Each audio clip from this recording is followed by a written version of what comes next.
that's it. We just want to win for our team. My goodness!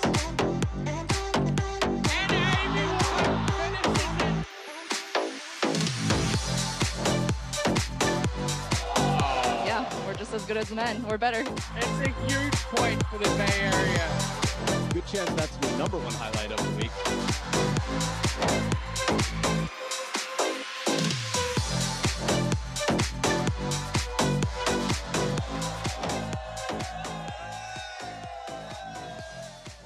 What up, everybody? Welcome to week number 13 of MLTT Major League Table Tennis, coming to you live from Wichita, Kansas. I'm Adam Bobrow, and I'm thrilled to be here because we have a lot to look forward to. Are you guys ready for the action? Then first, let's welcome our officials. We've got Jovana Knežević and Jorge Campos. And coming in first, the second place team with 194 points. Make some noise for the Portland Paddlers! Led by Coach Christian Lilyrose, following him Ko-Lei, Ji-Wei Shaw, Tyrese Knight, the Night Train, Isaac Vila, Rachel Sung, and Jonathan McDonald. And following them in third place, coming in now with 183 points, make some noise for Texas Smash! Led by digital coach on the cell phone, Jorg Bitsi Gayo, Hiromitsu Kasahara, Nandan Naresh, David McBeath, Daryl Tao, Amy Wong, and Nishant Lebaka. So without any further ado, now that all the warriors are here, let's shake some hands and slap some skins and let the games begin.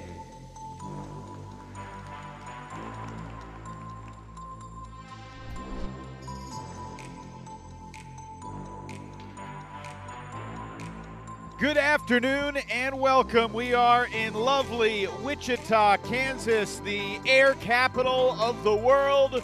Inside Koch Arena on the campus of Wichita State University, home of the Shockers, but MLTT has invaded the premises, and the final regular season weekend of the West Division begins with the Portland Paddlers and the Texas Smash. Both these teams dreaming of continuing their seasons at the championship event 3 weeks from now in Chicago. But only two of these four teams will qualify for that championship weekend, and currently the Bay Area Blasters have the 5-point edge over the Paddlers. Portland 11 points up on Texas. Seattle still clinging to hope.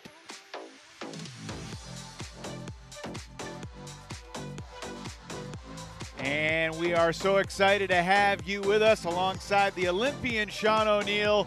I'm Evan Lepler, and Sean, it all comes down to this for the West Division, and it's funny how we start with the team that's currently in second against the team that's currently in third. Feels like a must-perform day for the Texas Smash. Yeah, both teams have to start strong right out of the gate.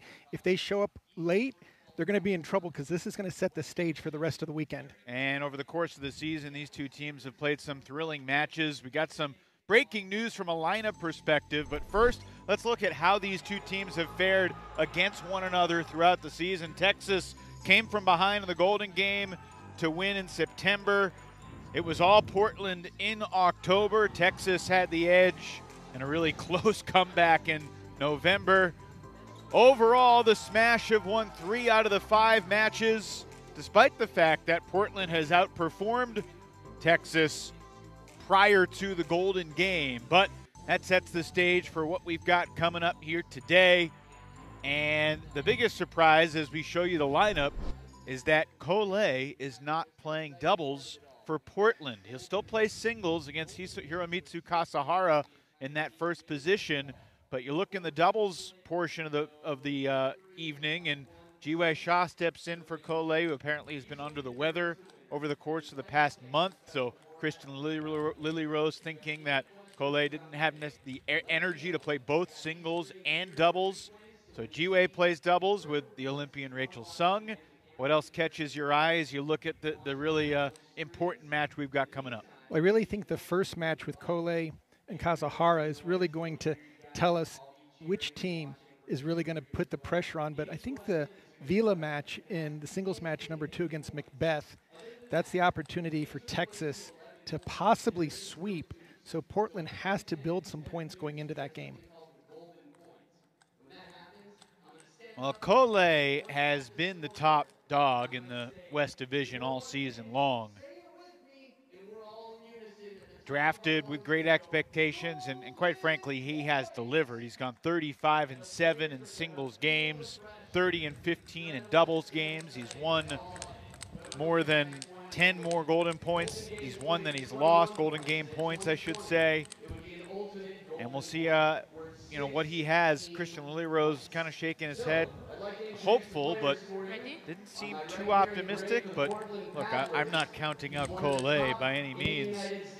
Meanwhile, Kasahara has been a guy that has come on strong. Did not play the second event of the season for the Smash, but he's had an above 500 record in singles in every single weekend this season. I think, Evan, also by putting Ji-Wei Shaw into the doubles, that's going to benefit him when he plays the final singles match. It's always nice to have a chance to put balls into play before you go into singles. So I'm sure there's going to be some upside for the slight switch, of course.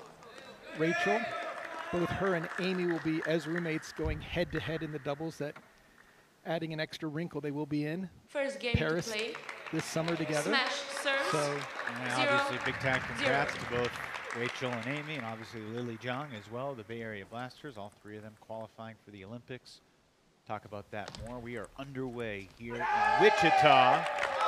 And Kole bouncing around after winning that opening point. every game counts a huge amount. And oh, there, Kazahara 2-0. Inauspicious start. feeling possibly some of the pressure early on.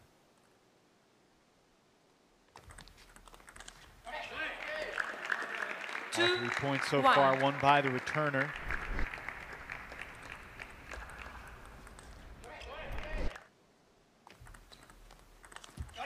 And the Japanese representative for the Smash has drawn back level. Kind of surprising, considering it's the 6th time we're seeing Texas versus Portland. But this is the first time that Kasahara and Kole have played in a singles match. The McBeath Vila second singles showdown will also be their first ever meeting. I think as will be the 4th singles between Ji-Wei and Nandan. They have not played in a singles match this season either. I'm guessing the doubles is a completely different one as well because of Ji-Wei subbing in.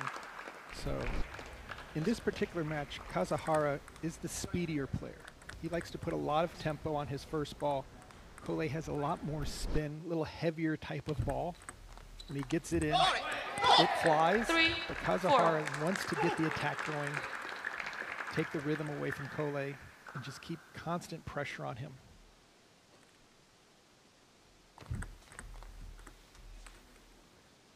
Apology for the net ball, but after dropping the first 2 points on his serve, Kasahara has come back to win 5 of the last 6. Ooh, and that was missed a it. Big mistake there. 5-4.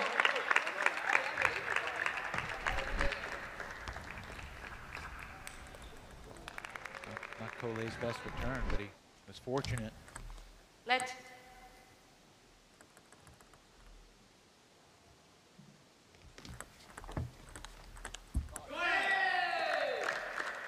Four, 6.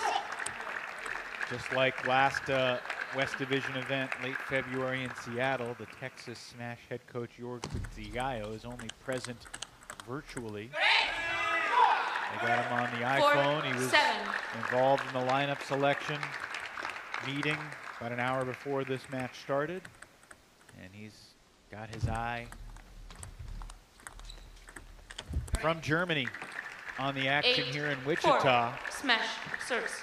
You were in Seattle, Sean. I was not. I mean, what were your big takeaways watching how Jorg managed that unique situation and I mean, how big of a disadvantage is it for the Smash to not have their coach here? It really is a big disadvantage for them. They did the best that they could in the situation. However, there was a little bit in the very first match that Kazuhara played in Seattle. He wasn't even sure what was going on, so he just took it amongst himself to do what he normally does. And look at that block by Cole. 5-9. That's a monster backhand block down the line. But just to go back to the previous point, Jorg was able to speak with all the players, both after the matches, kind of giving them a pep talk, letting them know what they need to focus on. But definitely they would be performing much stronger if he was here standing up, cheering, being able to speak directly and read body language a little bit easier. Kazuhara with a very nice start here in game one, but Cole trying to make a final first game surge to get that ever important first point on the board. Oh, he had an opportunity again. Cole's pushing a lot of these topspin serves. That's why they're popping up so much. Very difficult to keep the ball low. Game point, Kazuhara.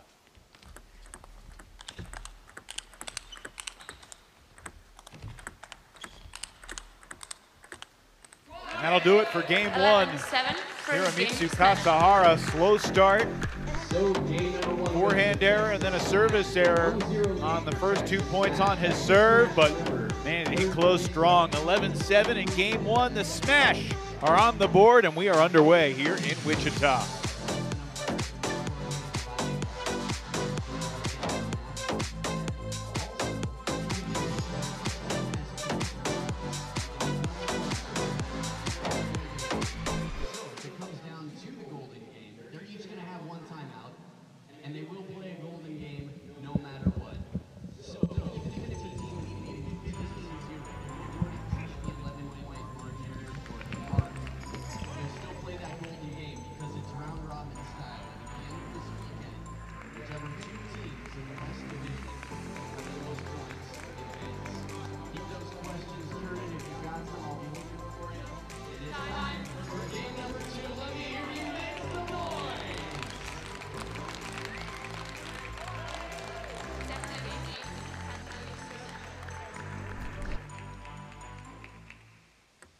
Cole set to serve to start game two.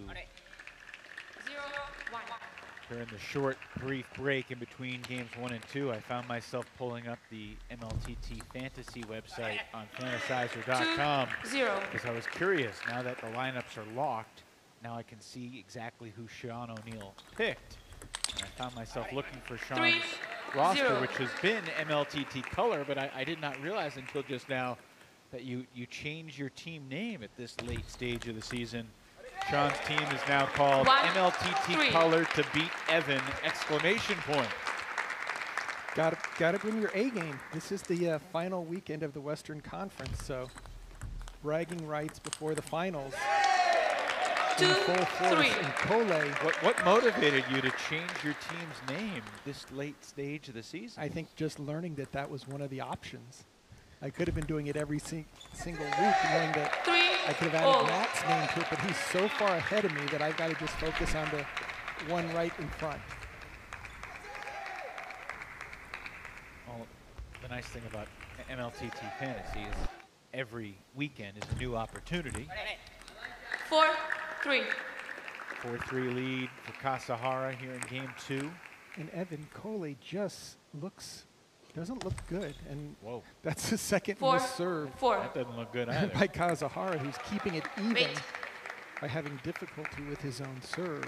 But after that first game, Cole took so much time to get back for the coaching, just kind of huffing and puffing. He knows he cannot afford to go down in a sweep here in the first match. So yes, it's the first time these two guys have played a singles match. But if you're Kazuhara, you've watched Cole closely. 4-6. I mean, what are the keys going against Cole from Kazuhara's perspective? I mean, 5-6. right now, Cole looks like he's playing at about 60% of his normal self. Again, Kasahara is so fast. It's easy to have that happen because he takes the ball off the bounce so quickly. Kole has slightly longer strokes and he's not giving him much time. But if you just watch the facial expression of Kole after every point, it just seems like he's just really kind of dragging. That swing in particular, just a lethargic attitude from Kole right now. He said he's been dealing with an illness for much of the past month, we were told. That's a tough break right there, adding insult to the illness. Yeah, you can just see Kole just really taking his time, getting some extra breaths in. Instead of driving the ball, he's just simply returning it.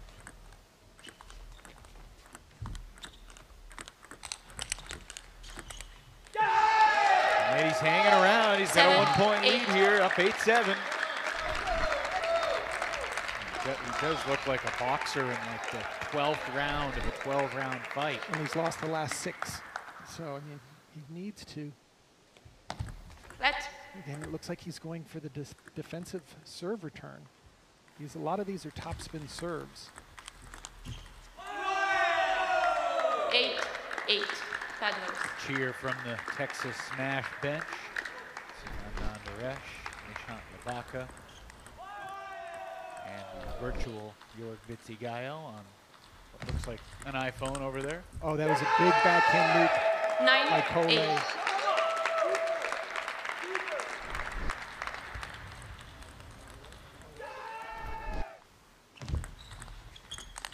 That's more like it. 8-10. Again, just you can see him struggling in between the points.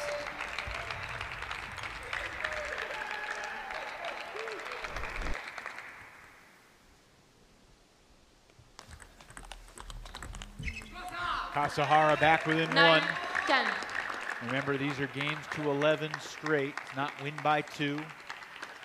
4 singles matches with a 1 doubles match, all 3 games to 11, each worth 1 point, all leading to the golden game. Oh, monster point for the Paddlers. Kole avoids our first golden point of the weekend and claims game 2, 11-9. So we will have an early rubber game in this opening singles match. Kole and Hiromitsu Kasahara, 1 game apiece.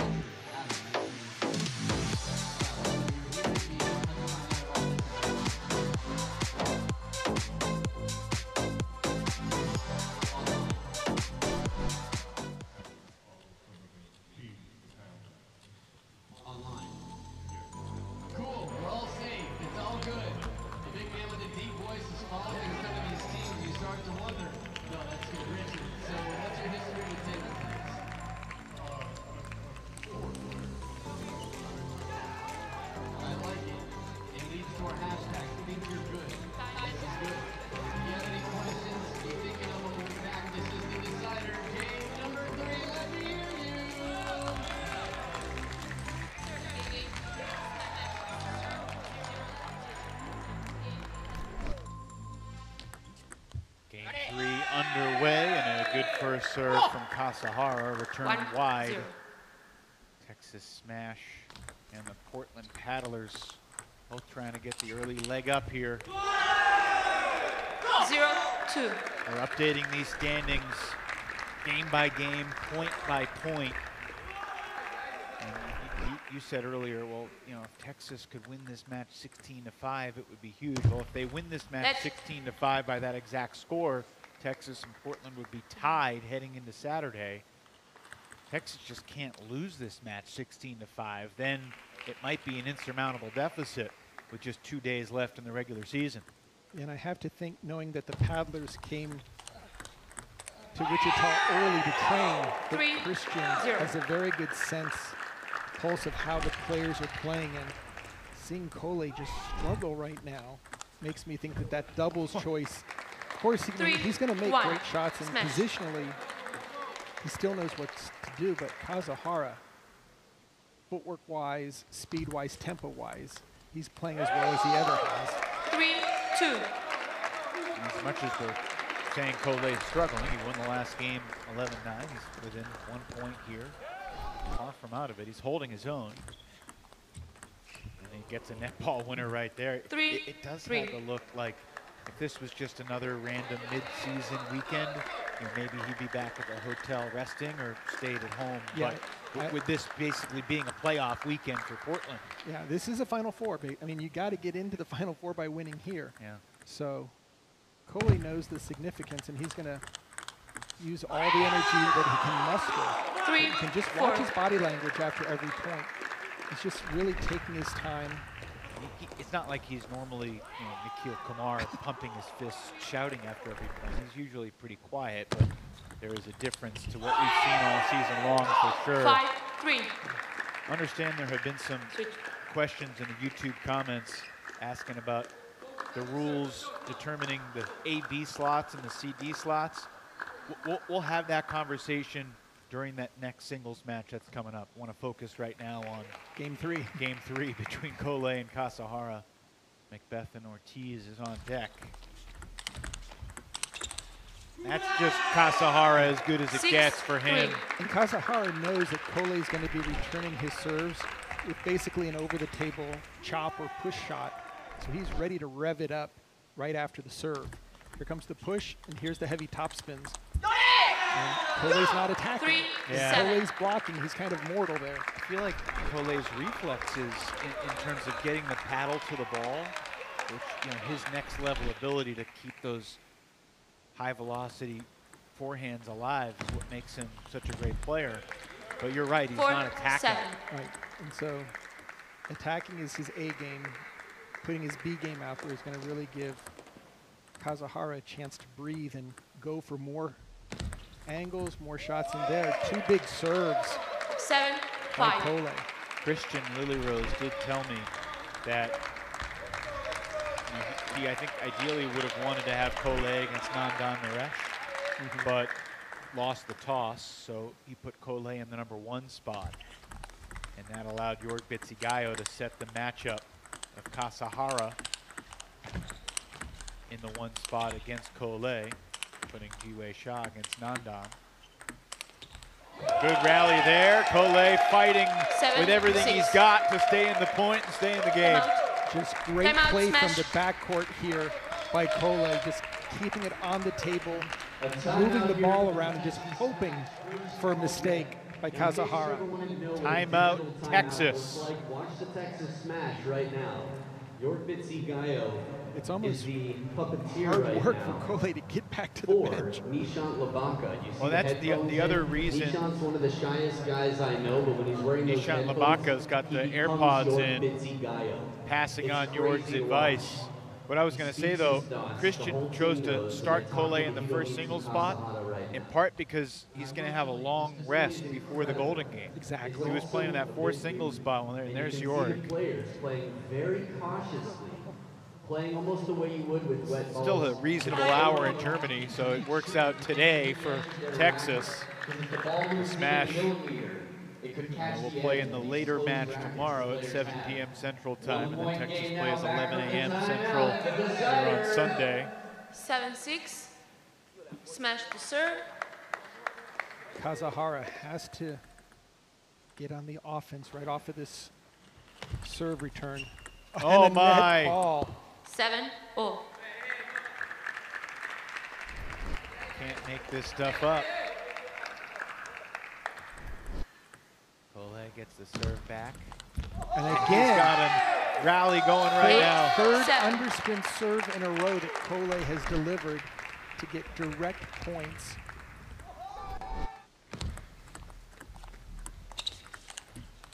Just missed catching the edge. And it's 8-all.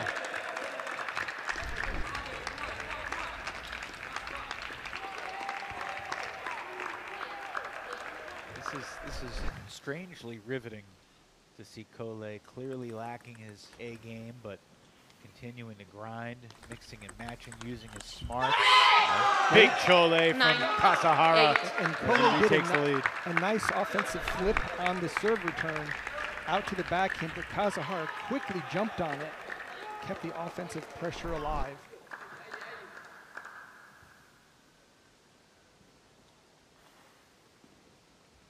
You need 9 serving 8. Wet spot on the table. And on the paddle, perhaps. Assistant umpire Jorge Campos coming to the table.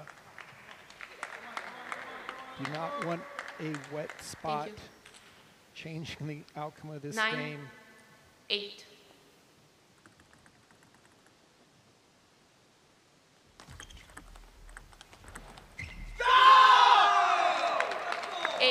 Cole will get the serve back. He needs to win both these points on his serve to create a golden point.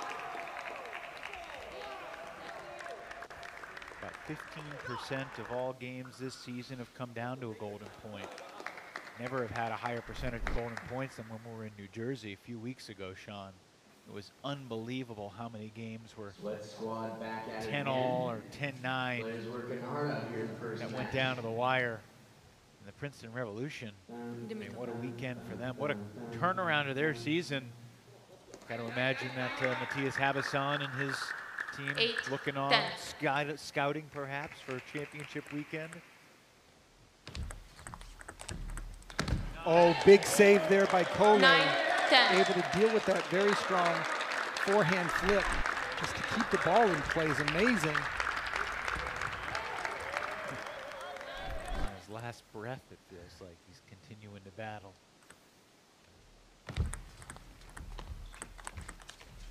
But Kasahara with just a little too much. Takes game 3, 11-9. So Kasahara gets the smash, off to a solid start. The Texas team begins this weekend in 3rd place, but they still have their championship dreams very much alive. And Kasahara takes down Cole to set the tone for the weekend here in Wichita.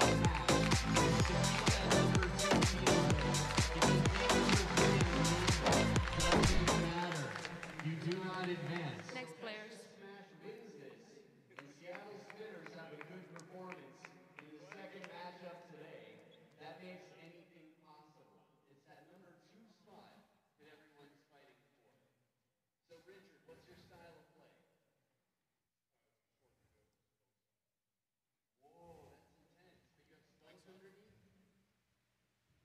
And we are joined now by Texas's Hiromitsu Kasahara. Congratulations, man. That was intense. Clearly, Cole, not his typical self, but he still threw everything he had at you. What were your thoughts going into that match, and how does it feel to take 2 out of 3? This time, so first match in Wichita, and also Cole is good player. So I think before the match, difficult to play. So I focus my job. How difficult is it for the team not to have Jorg here, but having to use technology to bring him in? Yeah, difficult, but yeah, not, this time Dave is come here, then Dave and me, so experience is good. So we together both coach to coach and coach as a player. So this time easier than last weekend. Hiromitsu, what advice did you get during the timeout during game 3? Only yeah, take a time. No, this play is good. Yeah, I think play is good, but too much pressure and too much unforced error. So take. All right, take a deep breath here on me too. You got to play doubles a little bit, and then a golden game. So Thank you. Your day's just getting started, but congrats on a solid start. Thank you. So we move to the second singles spot, and for the first time all season, David McBeath is in the second singles spot against Isaac Villa Ortiz from the Dominican, playing for the Paddlers. Now, why is McBeath playing in the second singles spot? Well, since I think October, the first and fourth singles spots have been designated for the AB players, and the second and third singles spots have been designated for the CD players. How are the AB and CD slots determined? By their USATT ranking. Basically, the 5 players that are eligible to play that day that are active are ranked by the course of their ranking. So the top 2 players are automatically in the AB slot. And this is the first time all year that McBeath's ranking has dipped below Kasahara and Naresh. So McBeath is in the CD spot for the first time. And now you may think, well, Dave McBeath, he's going to feast on these lower tier opponents. Well, maybe he will, but Christian Lilyrose did say Isak Vila has been playing some of his best table tennis recently. And David McBeath has not gotten a ton of sleep, Sean, over the past couple weeks because his first child was born on March 23rd. Congratulations to the McBeath family on the birth of their daughter, Freya. So it's an exciting time in the McBeath household, but Sean, as you know as a parent, as I know as well, those first 2 weeks can be tricky from a sleep standpoint. And you know, you mix in the travel and the jet lag and the change of longitude and time zones and everything that goes into it. There's a lot of variables under the surface heading into this match. And just keeping an eye on your phone in case all of a sudden you get a text message. So, well, the baby's born now, but yes, I hear you. Those are scarier moments traveling when the baby's just still on the way. 3-all through 6. I mean, how big of a favorite do you look at McBeath in this matchup? You also got to factor in that Dave did not play in Seattle, so he hasn't played MLTT since January. I think tactically, I would rate him as a big favorite, knowing that what he needs to do to get his offense going, how to stymie Vila's serve and serve return is going to be there. But the challenge is it's the execution. It's not knowing what to do. It's just he hasn't been match tested over the last 2 weeks, last month. So often it'll take you a game or two to get into that flow. And as we know in Major League Table Tennis, you don't have time. You have to be ready right out of the shoot. And Vila, right now, he's looking very strong with the serve at 6-3. If he gets this point, that Cole match, and look at there. I mean, this is one of those where Portland expects Cole to always take 2 or 3.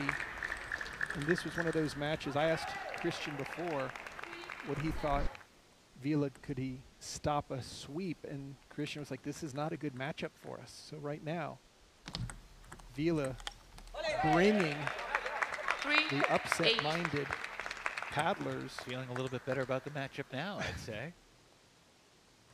Game 1 far from over, but great start for Isak Vila. And I just think that being in good shape training-wise, paddlers came here to Wichita a few days early to keep that momentum coming from Everett, as well as getting some doubles practice. Vila held his own in Seattle. He went 3-3 in singles the last West Division event, late February. Oh, and that is a huge point for Vila. Sure is. Great over-the-table backhand attack by Mr. McBeath, and Vila able to track it down.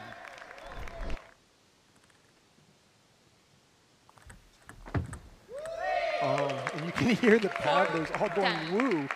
I mean, what a change in pregame outlook. And then service error to finish game 1. Isak Vila Ortiz. What underdog? 11-4 for the Dominican. And a slow start for McBeath. The big Brit, we'll see if he can rebound from what clearly was not his best stuff.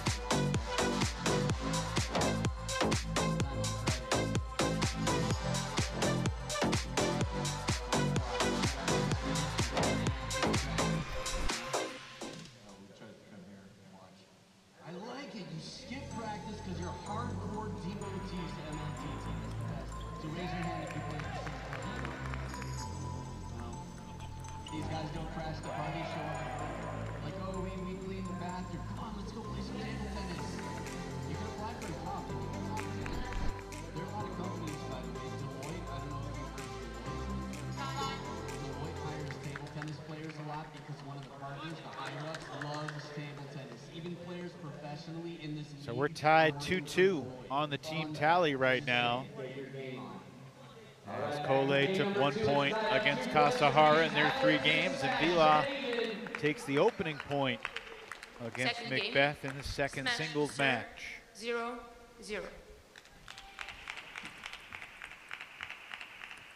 It's amazing, Sean, how while this is the 6th time that Texas and Portland have played, in a lot of ways, every new weekend feels like a completely new season in some ways. And obviously you tack on the results from September, October, November, December, January, February, and now April. But doesn't it feel like a blank slate with just fresh opportunity for each of these teams and each of these players? It really does, and I think with 8 players on each team, the chances for the coaches to go strategic, mix it up, especially if a player got blown out of the water the last time they played, wanting to switch it up. And again, this matchup here today being such a critical match in the playoff race, having new faces and new lineups, Vila has to make sure now that he's got 1 game that he doesn't go passive and just hope that McBeath continues to have issues with execution. Vila needs to play offensive-minded and get his attacks going. Otherwise, he's going to give McBeath a chance to get back into a rhythm that he didn't have in game 1. When you have a lead, the last thing you want to do is slow the pace down. Let the opposition get their game back on. What have you noticed different from McBeath's perspective in these first 6 points in game 2? He's able to keep trying his attacks. He's not being forced out of his game, and that just means to me that further into the match, he'll have made enough of the balls to get his rhythm, to get his timing. But the first game was all timing. I mean, he just was off. Vila didn't put a lot of balls by him. McBeath just had trouble finding, especially even on the last serve, missing his own serve. So that's 3 straight for Vila. He's back even at 4 all in game 2. And I know from listening to you and Matt and others throughout the season, just playing high-level table tennis is kind of the best preparation. You can't simulate the high-level competition.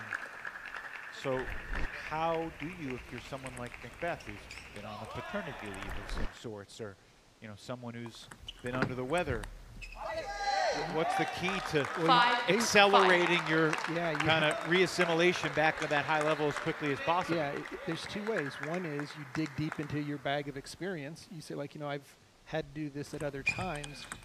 The other things, and that's a lucky net ball on the counterattack.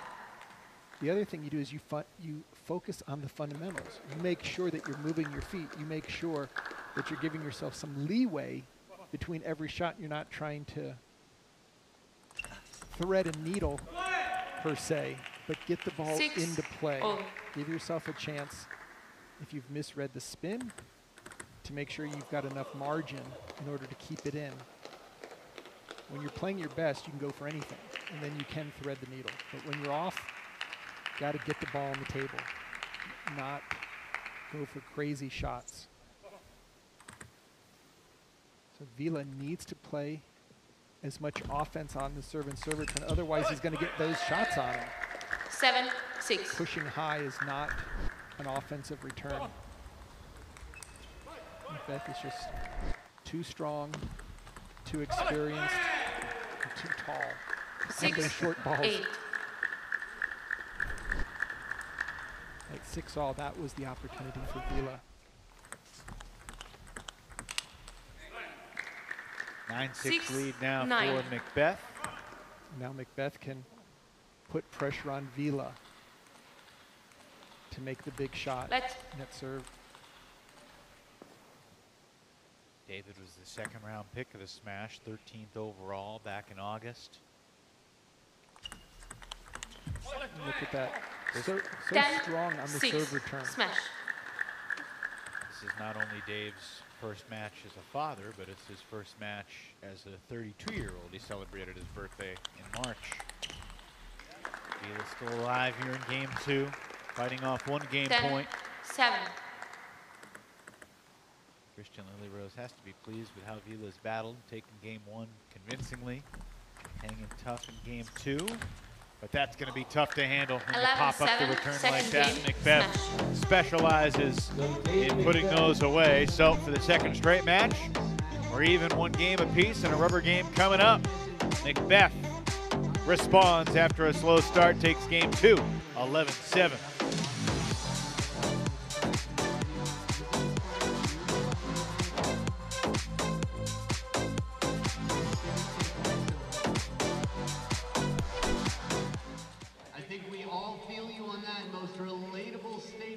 Century. No doubt. Any questions so far? Yeah, question. Talk to me. In 1814, in the middle of Nepal, there was a village, and in this village there was a genie, and the genie, its name was Hushmak. Hushmak was basically they're wiping the sweat off their hands. Yeah. No, you can only use a towel every 6 points, so in between the wiping where the ball's unlikely to bounce, so that it doesn't get the ball red. But I'll tell you more about the ball later. And the pants and the shirt could be wet because they're sweating a lot. There you go. Back for game number 3. Nice to have Adam Bobrow back. Adam was not available for the event in New Jersey. Good to see the most colorful man in table tennis and maybe the entire universe. He was busy in Busan, Korea at the World Championships. With Adam, he's usually talking or snacking. He's got a strawberry in his mouth right now. He's a healthy eater, though. I respect that about him. All right. 1-1 here in game 3. 3-2 lead for Texas and the team tally. What would your advice to Isak Vila be? You were coaching him here before this 3rd game. Open every serve. Don't allow McBeath to be the offensive player. What do you mean when you say open every serve? Flip it, make topspin. If the ball comes off the table, make that first loop. You always have an option of trying to push it short to stop the opponent from making the first attack. 2, 3. And McBeath, if he's missing, he's going to miss more off of your attacks than off of a push or a safe defensive play. Beautiful deep serve by Vila, and that's a good combination there, but unable to convert. Needed to step in for that last forehand that just caught the net on the final loop. Right here, just catches the net, gotta be closer to the table. That was a soft ball, but you gotta move in. McBeath is gonna control the short game due to his experience, his level, and as I said earlier, the height. But the longer rallies, when both players are just going full muscle, Vila is completely up to the challenge.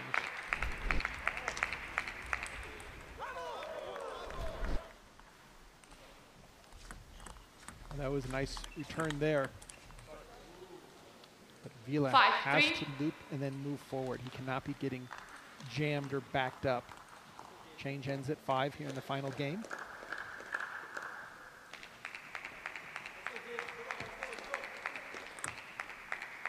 And the biggest surprise today in terms of the lineup was not seeing Collet in that double spot. Typically, it's been Collet and Rachel playing together. They've been the best doubles duo in the West Division.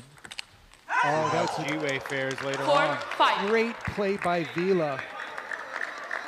Able to keep that rally going, keeping it really nice and low.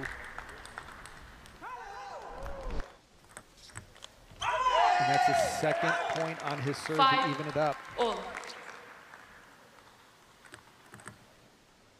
The one thing Coach Christian Lilyrose has been saying is how much he's been impressed by Vila's improvement over this season. 5, He really 6. hasn't had that high level of coaching or practice partners that the paddlers give him. And he's made himself available for all early team practices coming out of Dominican Republic.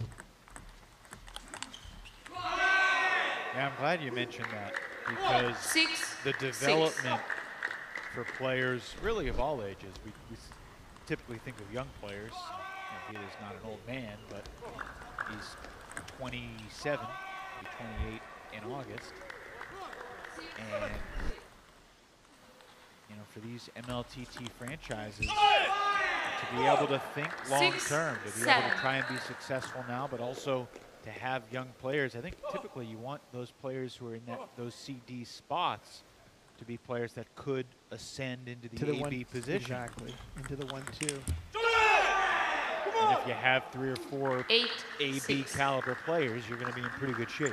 Well, I have a strong feeling that season 2, that the number of new international players is going to put a lot of pressure on the current 3-4s to 9, really perform 6. well this weekend and then in the playoffs, because everyone is replaceable if a stronger international player joins the pool.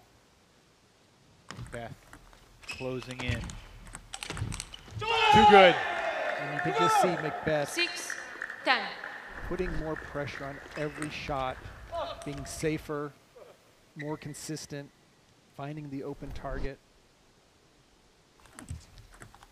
To let just barely catching the back edge of the table.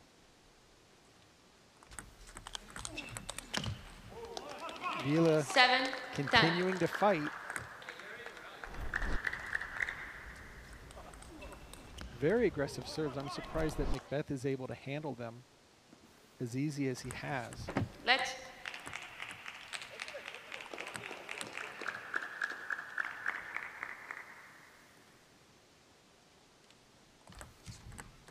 Wow. 3 straight lets counts as an ace, right? No? Okay, I no. think like bowling, it's a turkey. 10, Well, 8. that's 2 straight points on his serve to try and force McBeath to serve it out himself. The last thing McBeath would want to have happen is for this to go to a golden point. That would be highway robbery if Vila would be able to take 2 10, on his serve 8. and then to steal the game.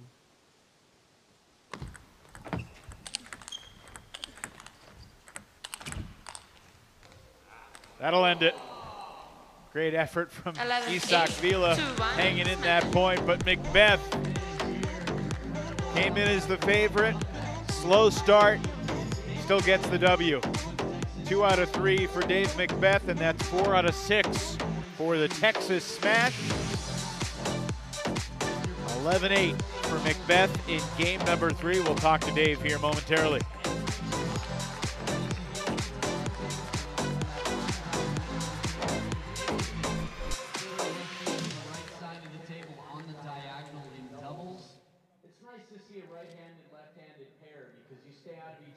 Way, it's a little bit easier to share the space. So you'll see that here. You might be used to seeing Coley play with Rachel Sung, but today we've got a different pairing. I'll introduce to you the players now, representing Portland Paddlers, the left-handed player who's smiling like it's 2 a minutes birthday warm-up. for some reason. She's won medals for the United States from around the world. She's got a wrist from heaven. Put your hands together for Rachel Sung. Dave McBeath of the Texas Smash is putting the headset on after taking 2 out of 3 games over Isak Vila for the Smash. Dave, congrats on the 2 wins. I imagine the first game is not what you wanted. No, not really. What's going through your mind after that first game? How'd you turn it around? I think I struggled a little bit with the serve, and also just a few easy mistakes. I'm not sure. Other than that, really, I could give credit to him as well, but I felt you guys might have counted, but I felt like I missed 3 or 4 first balls in that first set. No, probably, yeah. So generally, David, we always mention when you're playing how strong your short game is. Yeah. Whether it's due to your height or just you practiced it and that's one of your bigger skills. when you're playing against players like Vila, are you just focused on his serve return, keep it short, on your serve return, keep it short so that you can force that type of exchange? He was trying to open it up a lot. He was practically serving long, half long all the time towards the end, because that was the tactic, to play short. Right. And I struggled to do that in the first set. I think I put a couple in the net, so then I just tried to open up my backhand after that. And it seemed like when he was even serving really deep, you didn't have too much of a difficulty taking those off the bounce. Yeah, I think actually that reverse serve I quite like if it goes long into backhand. Normally I'm not that, I struggle along the serves. It looked very solid. Dave, before we let you go, table tennis players have great reflexes, great hands. Has your athleticism translated into the diaper changing? Not at all. Not at all? Not at all.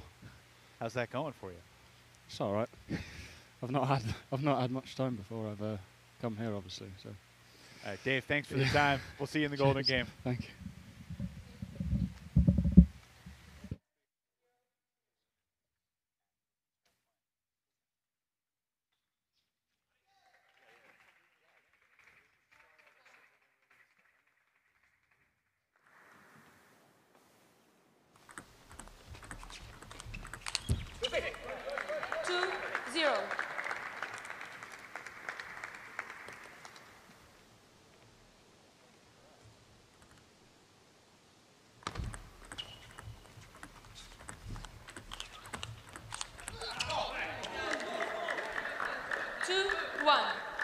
So different look for this Portland Paddlers doubles duo with Ji-Wei Sha stepping in for Collet. Ji-Wei played doubles with Rachel Sung, or actually with Collet the first weekend of the season all the way back in September in Santa Cruz. And then Ji-Wei played doubles with Rachel's sister at the crossover weekend. That was with her twin sister Joanna. They played exceptionally well, too. They had a couple of really nice matches.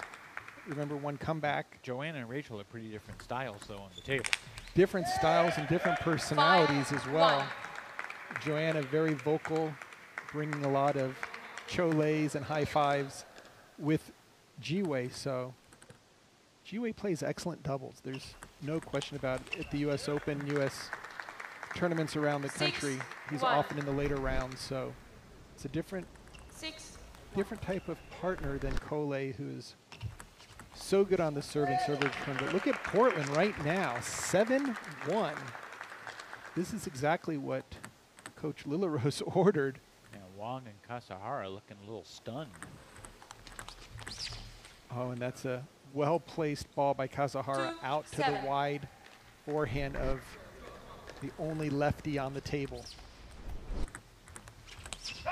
And Ji-Wei, very smart, mixing up the serve return, sometimes dropping it short, sometimes jamming it deep.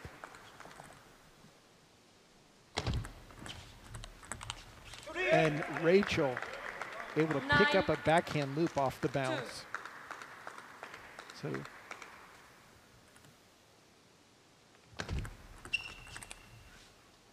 normally this order of Kasahara hitting to Rachel should be a big advantage for Texas. Has not been the case. But again, you've got to execute. Everything looks great on paper. And look at look at these shots here. Portland's on fire, and Ji-Wei Sha and Rachel Sung absolutely obliterate the Texas Smash in game number 1.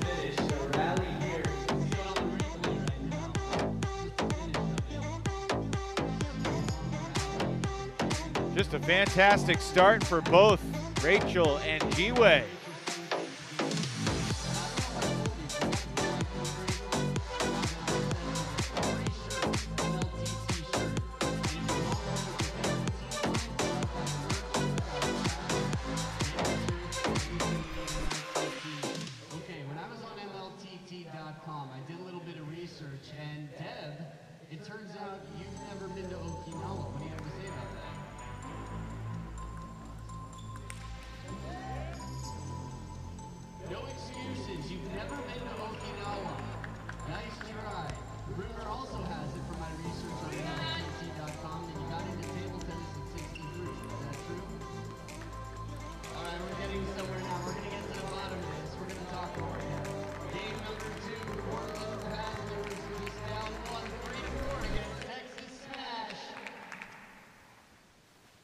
contrary to many players in this Paddlers to league, serve. Rachel Sung 0, does not 0. wear her emotions on her sleeve. She is Yes.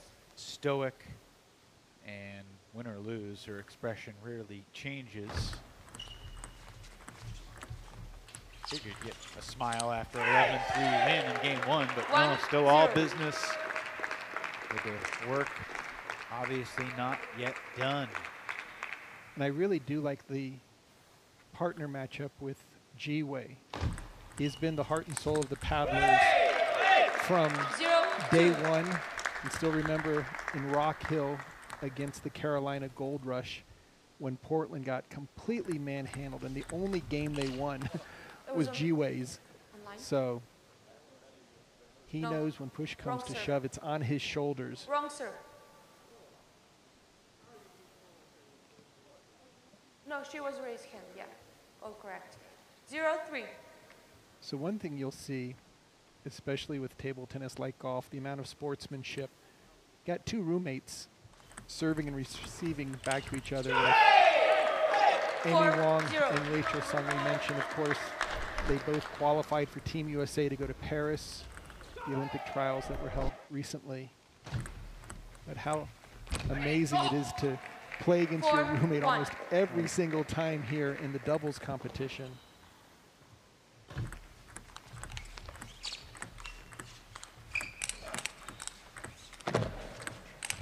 Impressive stuff from both Ji-Wei Shaw and Rachel Sung. We got a smile out of Rachel there. And even Amy had a little bit of a smile at her ability to get that first ball back before Ji-Wei unleashed that powerful forehand. You know, I say that Rachel is stoic, you know, just kind of it amuses me because she's playing this intense game and rarely 1, shows 6. much emotion. But do you think that is intentional and purposeful and helpful to maintaining composure on the table? I think it's with her personality. We've interviewed her a couple times and very low key. 7, 1. And the beautiful thing about table tennis is your personality can really shine on the table, but it can also, if you're very quiet, kind of like in the old days of a tennis Bjorn Borg, who you never knew if he was winning or losing, it works in table tennis. You don't want to 7, send a negative vibe. You don't want to have negative self-talk because the opponent can feed off of that. So I think both the body language 3, and appearance 7. that Rachel and Amy both do, it can really work for you. And a lot of players say, oh, they need to show more, they need to show more excitement. That requires energy. As long as you're not berating 4, yourself 7. when you lose a point or getting down on yourself. I've never seen either of them do that. So personally, I like to make a little 7, bit more noise. 5. Interesting. 4 straight points for Timeout, Texas. And Paddlers. Kristen Lilly-Rose wants a timeout. Has the momentum swung, or is this just a blip? Let's listen into the Portland Paddlers huddle. So what to do, your short game now is predictable. Why should you waiting for it? So what you did, for instance, one time, like long, good push in the middle, of course, Amy, that was great. That's a great mix-up. So now they're expecting everything to be short. So now you have to do something long. You have to do either good long pushes or slow flips or anything like this. The short game is too predictable. Just go in, they directly go in and wait. They know it's coming short. So you have to do some variation long. That's the main thing. Alexander, with All right, let's go. Let's do it. Yeah. Oh, answers. Yeah, that's a deal breaker. It's okay. We'll figure it out.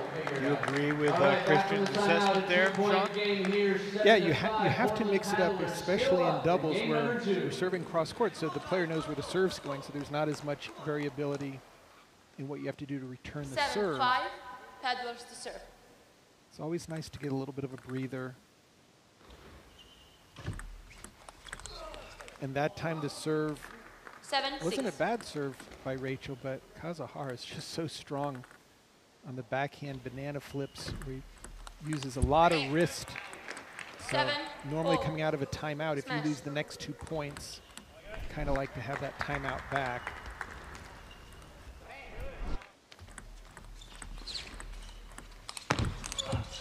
Rachel made a great backhand. 8, Kazahara just made an even better one, sending Ji-Wei out to the wide forehand.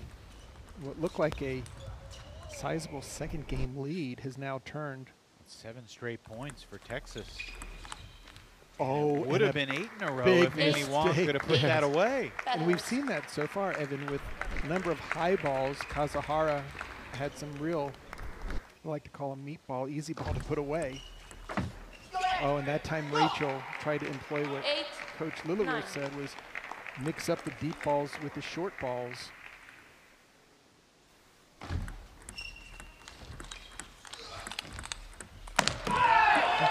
Look out, Jovana Knežević. 9-9. And again, just credit G-Way covering the whole court, running all over to keep the offense going. Stray ball into the side of the umpire. Big 9 points all. here. Big points right now for both teams.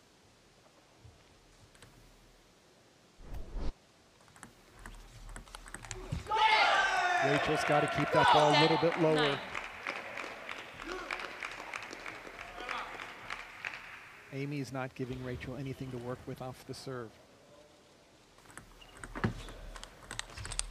Oh, great combination by Texas. The 10-2 run to close out that game for the Smash after they were down 7-1. Portland took a timeout, but it did not fully stop the bleeding. And after a miserable start to that doubles match, Amy Wong and Hiromitsu Kazuhara have found the range. Third rubber game of this team tilt coming up.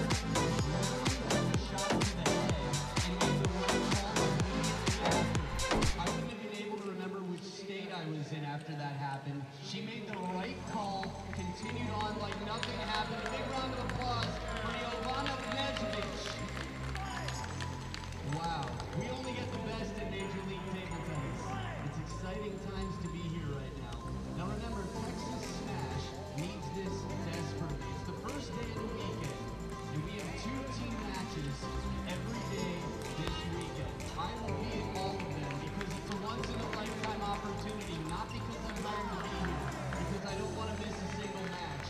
I hope it's the same for you guys, and right now it's the Certainly feels like a significant swing coming up here. Whoever can take this game. Texas trying to go up 6-3. You see the owner of the Portland Paddlers sitting alongside the coach of the Seattle Spinners. But if it's 6-3 or 6-4, it's a huge difference, particularly with the fact that Portland likes their matchups in the 3rd and 4th singles games. I think perhaps better than they liked their matchups earlier. Yeah, it's going to be tough either way. I would almost say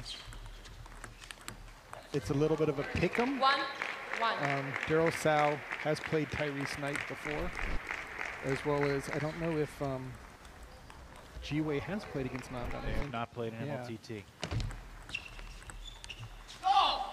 What were the biggest things that changed in game 2 there? I mean, it was literally what, 18-5 for Portland before it swung 10-2 the other way. Yeah, I think it was Texas' ability to play offense and put pressure on G-Way so that when his ball came back, they could continue it on Rachel. Just like here, Kazuhara takes that first opening by G-Way and just really moves it to the wide angles. As a lefty, Rachel loves to play in the backhand corner, both in singles and in doubles. So like that push by Amy Wong, that's what Christian was saying earlier. Mix it up, jam it deep, drop it short.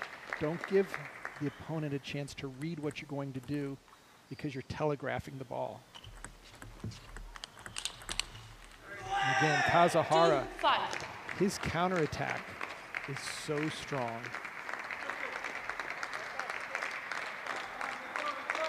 It has been all Texas for the last game and a half.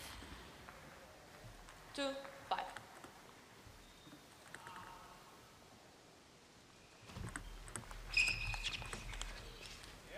This order right now with G-Way hitting to Amy Wong should give Portland a little bit of an advantage.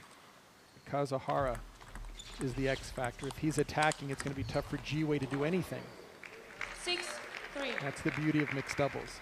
When you change the order with the male playing to the female, it can cause some mismatches. And again, Kazuhara keeping the pressure going. He's not in a great position standing that far off the table to attack, and yet each of those last 2 points he put Jiwei in a really difficult spot. Yeah, it's his footwork and his racket speed to be able to re-loop the ball, because you can swing faster than the ball is coming at you. Gives you so many options.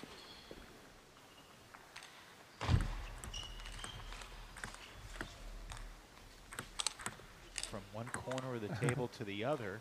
Just some heavy side spin where it looked like Rachel was having trouble tracking the amount. And just kept one on the table, but unable to cover it.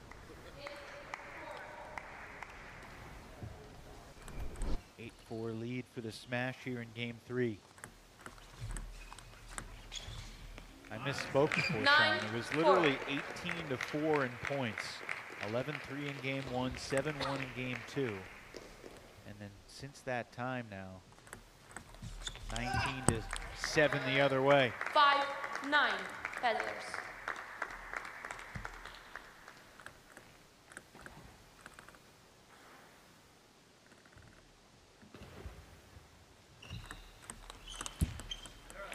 Game points aplenty here for the smash to go up 6-3. And they only need one. How about that? After getting outscored 18-4 in the first 22 points they played, Hiromitsu Kazuhara and Amy Wong completely boomerang their success the other way. And they take game 3 going away 11-5 as the Smash have built a 6-3 lead on a day when they really needed to play well. It's going according to plan so far for the Texas Smash. We're back to singles in just a moment. So hypothetically, if you were leading 9-6 at the end of the 5 matches, you'd start 3-0 in the golden game. If you were leading 10-5 or 15-0, you'd start 5-0 in the golden game. I'll tell you more about that in a bit. In case you're curious about how players match up, the first match and the last match are for the top 2 players on each team. So the A player can play either the A player or the B player.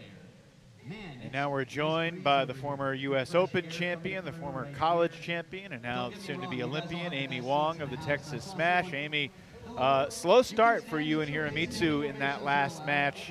They actually won 18 of the first 22 points that you played, and then it flipped. How? Low-key, I kind of just swing at it.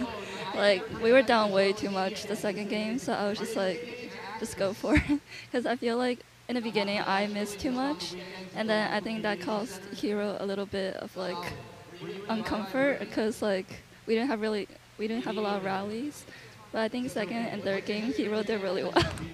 And he was the savior of this match, I would say. Yeah, he definitely did a great job of counterattacking, especially some of Jiwei's balls, but it seemed that your serve return, your deep changing, that's what Christian said during their timeout, was to mix the ball up, that you did a great job of mixing it. How is it right now? Who's coaching you in the doubles match? Was Coach Jorg able to say things to you, or did you just speak with Kazuhara directly? We spoke with each other. We also spoke with our teammates, but Jorg also gave us some advice through Nishan, and Nishan told us the advices that Jorg gave us, and I think we all just worked really well together. What was the advice? Oh, just for me to stop missing. And like, just like, I guess just keep fighting and just don't give up. That's good advice. Obviously, you've made more than you've missed throughout your career. Since the MLTT West Division last convened, you qualified for the Olympics. Congratulations. What did that mean to you? Yeah, it was huge. I was really excited, but I'm also just really excited to be the same team with the girls at Pan Am Games. And I'm happy for me and Rachel, because we really been through a lot with school and everything. I'm just glad that we both managed through. And yeah. Who's the messier roommate? Remind me. You were Rachel? Rachel is. Rachel. Okay. That's the important stuff. Congrats on the doubles win here. We'll see you in the golden game in a little bit. Thank you, Amy. Thank you. All right, we shift back to singles and a really pivotal match here for the Portland Paddlers. Tyrese Knight can play well. He can get Portland right back in the mix with Ji-Wei Shaw, as Sean has called him the heart and soul of the Paddlers. Could give Portland the lead going into the Golden Game, but if Daryl Tsao can keep things rolling, he could clinch a lead for this match heading into the Golden Game by winning this match here against Tyrese Knight. 1-0. First team to 8 will cinch it for their team going into the Golden Game. So, and why is that so important, Sean? Well, for the entire season, teams with a lead entering the Golden Game have won almost 80% of the time. And it's an even higher percentage in the calendar year 2024. There have been 5 MLTT weekends since the calendar flipped to 2024. That's 30 Golden Games. 6 Golden Games per weekend over the course of 5 weekends. Teams with the league going into the Golden Games this year are 27-3. And we cannot forget that when you win that Golden Game, you are rewarded with 6 points, which this late into the season is huge. Now it is worth mentioning that Texas has been as good as any team in the league in coming from behind to win Golden Games. In fact, they've come from behind twice against the Portland Paddlers.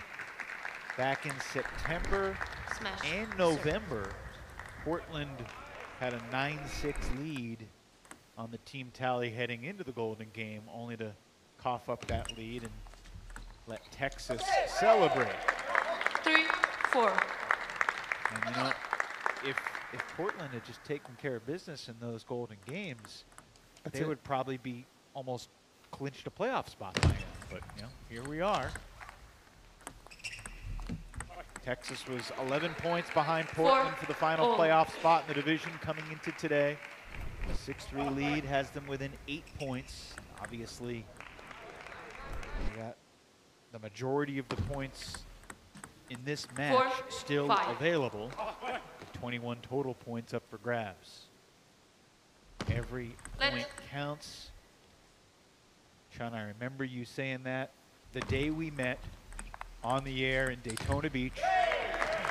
That was your primary message. How you like the format, because every point counts, and all season long that has kind of been the lingering motto, other than think you're good.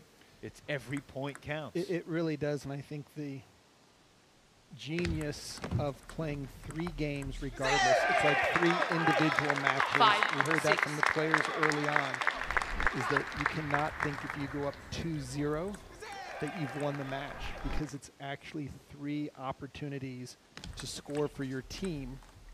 And we've seen today so far, every match has gone 3 games. 7-5. Any one of those turns into a sweep, you get more separation. So Tyrese looking good right now.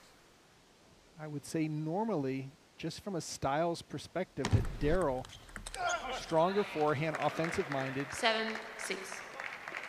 Tyrese likes to play all court, big forehand. Of course, with the long pips on his backhand, he's a chopper. But he likes to get that third ball attacking. And if he can be selective, 6-8. that can really knock Daryl Tsao out of his game. Daryl's about a 200 rating point better when he's attacking than when he's defending. That's more due to his age and his experience. 6-9. Tyrese brings an entire menu of options.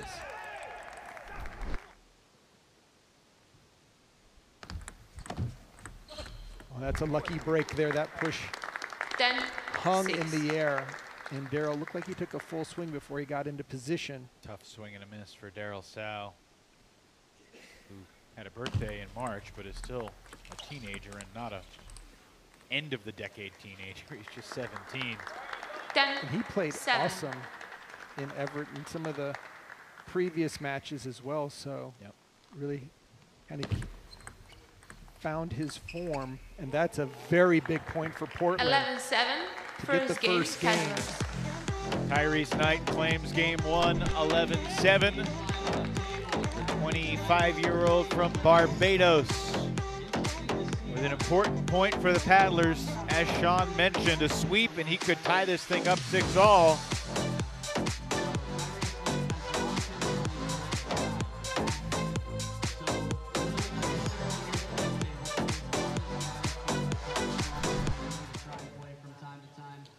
One thing I will say, long picks are difficult to attack with. They're a defensive rubber. They're meant for using your opponent's spin to give it back to them, spin reversal.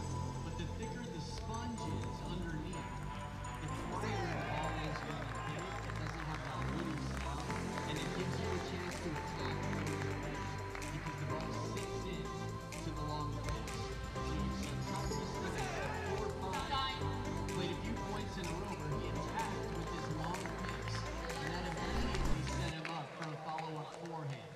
Keep your eyes on how So Tyrese Knight, when he twiddles it and turns around.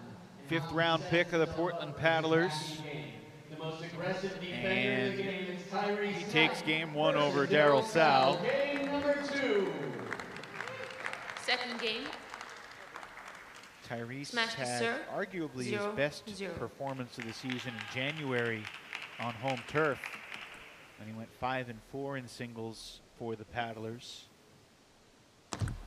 He went 2-4, playing in just 2 of the 3 matches. I keep wanting to say last month, but technically it's a month and a half ago now. 5-6 weeks ago, when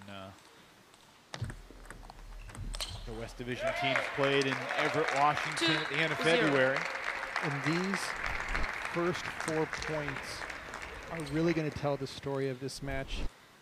Daryl making some classic mistakes of keeping the ball too low on his control loops and going too much when he's trying to finish the ball. That's what Tyrese wants to have happen. As a defender, you're counting on your opponent to make mistakes. And right now, Tyrese is really mixing it up well, getting his forehand going. Look at that. That's what a start for Portland. Behind. We're chatting before about the disadvantage of Jorg Vitzigayo not being here in person and watching from afar. I know you, Sean, as a coach, do a fair amount of virtual coaching. What's the mindset as a virtual coach as opposed to an in-person coach? Both in terms of the message you give, but also the way you observe on video as opposed to in person. Is it significantly harder for you as a virtual coach to see? Absolutely. I mean, you know tactically, because you're watching the match, whether you're seeing it in person or on tape or on video or through an app. The difference is the player doesn't see you during the match. Right. And seeing your coaching advice, because you can give coaching, seeing your expression or your acknowledgement when they make a good shot. That's what's really missing. So Daryl will get tactical advice at the end of the game. 5-2. And Jorg will be able to call a timeout relatively easy if he sees the action getting out of hand. But it's really that trust and that connection during the rally. And that's what makes team table tennis so exciting. Again, in Seattle or in Everett, they had an iPad. Here it's just a cell phone.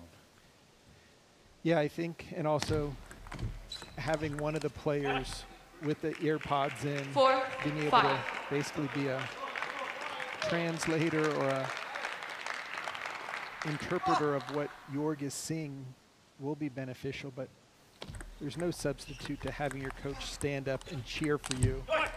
And Daryl right back in this game. Yeah, after trailing 4-0. So Portland, and here comes the timeout. Timeout, Paddlers. Christian Lilleroos. This will be the final timeout for the Paddlers until the Golden Game. And it's Again, after a So you won a couple of sizable points lead. chopping, then you started with too passive. So the thing is that now you're playing way too passive.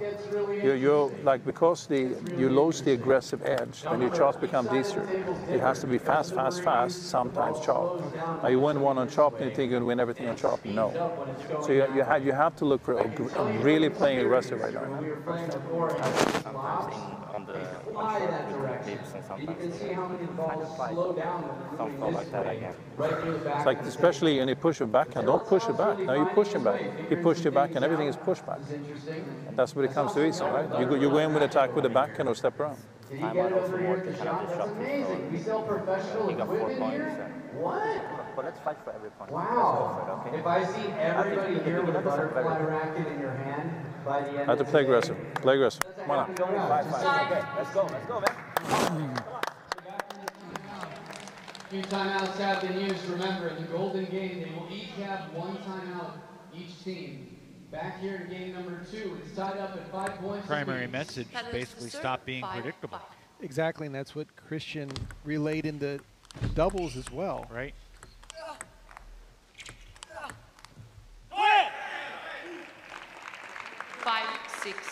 Now you can see Daryl, when he's attacking, especially into the long pips on the backhand side, is giving himself a lot more margin to clear the net. He's not trying to play the perfect shot. That time Tyrese did a nice job. Played the backhand bump on the backhand, turned it into more of an offensive shot than just chopping it and giving Daryl a chance to make a big swing. Again, good move. Not a straight chop, and that's what Jonathan McDonald was saying. On the backhand, come across the ball. Don't just go underneath it.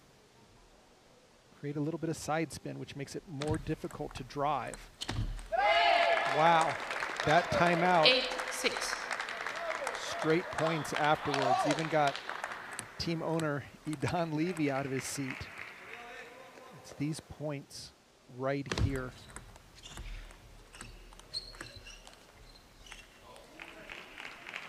You know, caught in between there.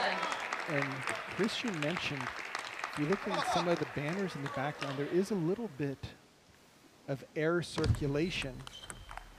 And for a defensive player that tries to keep the ball on that back edge of the table, that can play tricks with your mind. Yeah, folks have said it's windy here inside the arena. And Daryl Sow has retaken the lead. What a game of streaks we've seen here with the paddlers and the Texas Smash.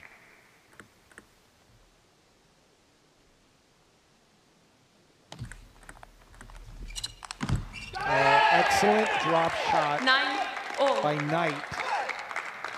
Just took the service advantage away, dropped it, and then got his forehand into play. Smart location out to the forehand side. 10-9 lead for Sow as the chop caught the net. Game point for the Smash. And a big serve by Tyrese Knight to mix it up. For the first time here in Wichita, we've got a golden point. Golden points.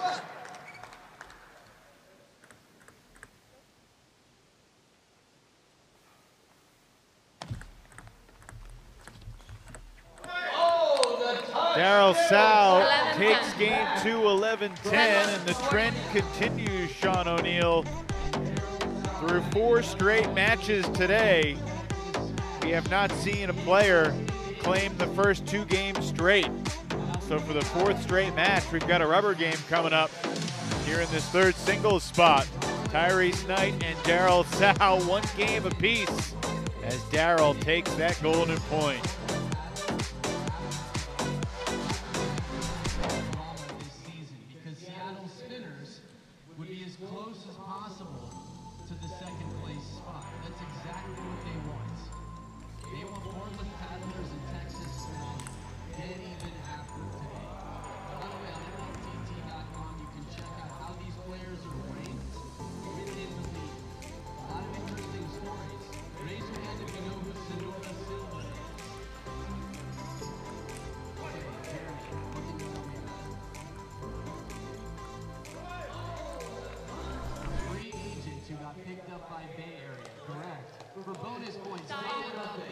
What team was he a free agent for first? So Daryl Tsao began the season as a 16-year-old. He just turned 17 in early March. We'll come back to you if we have more questions. Stay here for us. This is game number 3 with Tyrese Somehow, Knight and Daryl Tsao. some way, he battled his way back into that second game. 0-0. Now he's got an opportunity here to clinch the lead going into the Golden game for the smash. But Tyrese Knight returns to the table with some pep.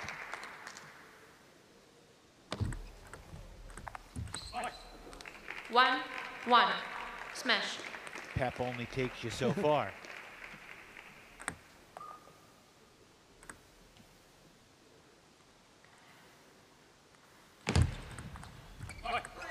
Two, one. Daryl just playing the big points extremely well here in games 2 and at the beginning of game 3. Good deep serve, had Knight on his heels from the opening shot. And Daryl just more sure of himself when he's attacking. That's a good control opening. And good placement.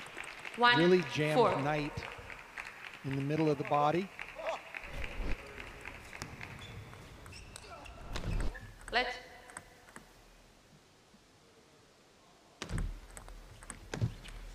5-1 lead for Daryl Tsao as they switch sides here in game 3.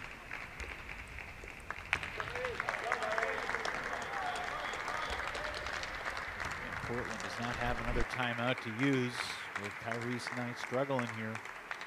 You can see right now Daryl testing his toss. See a little bit of that air circulation to keep this arena cool. 6-1. Would that bother you as a player? Yeah, if you go toss the ball and the ball moves an inch in the air on your serve. 2-6. It's not the optimum. Definitely you don't want to have your toss in that high toss zone of a 6 to 9 foot toss if the ball is going to be moving.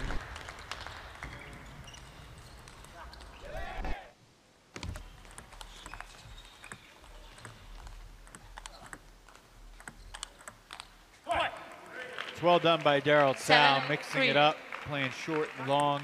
Just, again, taking his time, not rushing is the key when you're playing a defensive player. Bring them in, bring them out. And again, Daryl's doing a nice job even on the backhand attacks to keep that ball deep and consistent in play, not going for too much. Service error from Tsao. Chance to go up 9-3. Instead, it's back to 8-4, and see if Tyrese can capitalize on it with his serves here.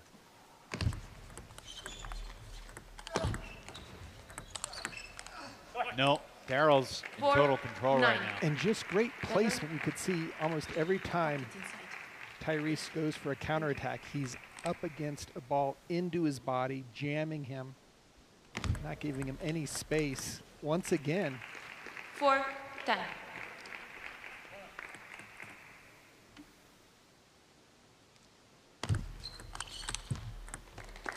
Tyrese fights off 1 game point, but he's got a long way to go. Daryl can clinch the lead for the smash heading into the Golden game. And that'll do it. 11-5. Impressive stuff from Daryl Tsao, especially after winning that Golden point in game 2. He follows it up by smashing Tyrese Knight in game 3. It's now an 8-4 lead on the team tally for the Texas Smash. They inch closer to second place. One more singles match coming up, and then the all-important Golden game here in Wichita. So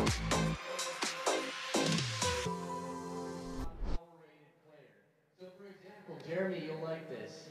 This is for Jeremy. So Sonora Silva, for example, you could be a C or a D player and still be one of the top 3 in the league. because it's how you do against your opponents. And if you're a C player, usually you're playing C or D. Fun fact. We are joined now by Daryl Sal. The coach has to be pretty pleased. Daryl, congrats. Very intense match. Take us through what was going through your mind, the golden point in game 2 and then heading into game 3. I feel like I just started this match really, it felt so awkward, like the conditions, everything, but a good player, you need to adjust to your environment. So one's down 1-0, 10-10. I was pretty nervous actually because I knew I need to help my team. So I need to just like play with the game plan, and yeah, that's about it. Just keep the ball on the table first and foremost. Daryl, we saw you tossing the ball a couple times. Is it the airflow that is something that you're aware of? Is that one of the yeah, things definitely. Because sometimes, because when I toss the serve, I feel like the ball's going somewhere. So I kind of just want to get a feel for how far the ball's going to go and then just get a serve on the table. Sean mentioned in his analysis during the game how the key against a defensive player is to take your time and be patient. Is that something you were telling yourself during that game? Yes, definitely. Especially after the first game, I felt like I was way too rushed, so I needed to adapt for the second and third game. So that's what I did. What's it like having your coach watching but from thousands of miles away? I don't really think too much, actually. It's just, I know he's always supporting us, so I just kind of just keep his presence within me, I guess. Yeah. Awesome. Daryl, we'll see you in the Golden Game. Thanks for... So the Texas Smash have clinched a lead going into the Golden Game, and now the question is how big will that lead be? If Nandan Naresh can take 2 out of 3 or sweep, it'll be the maximum 5-point lead. Jiwei Shah with other ideas for Portland, envisioning perhaps a sweep to get back within 1. It's going to be tough for Jiwei. Nandan just finished Olympic tryouts himself, played against some very strong players, and look for him to play big. He has the lead. The team is going into the Golden Game with points on their side, so there's no reason for Nandan not to try to put the ball through Jiwei at every opportunity. Nandan, another youngster, just turned 17 this past December. Jiwei Shah, much more of a veteran, playing this sport at a high level for a long time. First in China, then in Japan, and now in the Pacific Northwest. And Jiwei's game is really safe. Although he plays offensive-minded, he never loops himself out of position every time he makes a strong attack. He's ready to sustain it and keep that ball going. And his short game, phenomenal. 1-3. He can drop serves over the net, inch or two, which really throws off the server. That time, Nandan served it more half-long or deep, and that's one way to negate a very good short game of your opponent. Does it again, twice, opting for the deeper serve. By the way, Sean, I mentioned before that in Everett, Texas was using an iPad for Coach Jorg. Now it's the iPhone. I'm told that the iPhone actually has the better camera. Absolutely, absolutely. Well, this is a game of rallies. 3 straight for Jiwei, and now 3 straight for Nandan. Yeah, I'm guessing it's an iPhone, at least a 14 or 15. So high quality tech specs. Great hustle by Jiwei Shah, keeps it alive on the net ball, and then Nandan sends it long. Rewarded for the extra fight. Nandan surprised that Jiwei was able to put a paddle on it. Once again, Nandan serving much deeper, knowing that any short serve is going to get dropped back over the net so short. 4-6. The number of, I could call them service winners, but service advantages that Nandan has gotten with that deep serve. That's a safe ball by Jiwei. Nice backhand push, heavy underspin.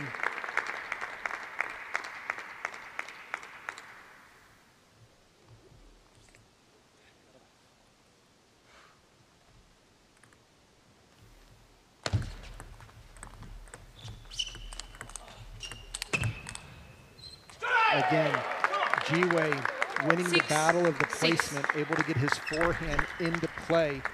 You just see him playing it right into the body of Nandan. Smash.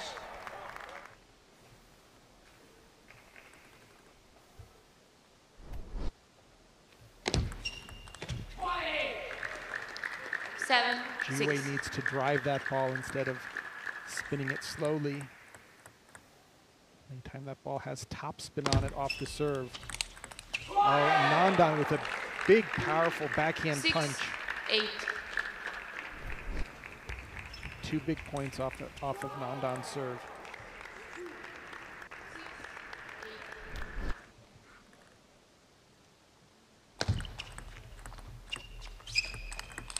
Again, just see that drop shot by Jiwei, short to the forehand, but then instantly driving the ball into the body of his opponent. Excellent tactics. Oh, what a big mistake, and he's looking up as if maybe a little bit of the air circulation moved the ball from where it should have been. Oh, that's a great forehand block there by Jiwei. 9-8. And he needed that point big time.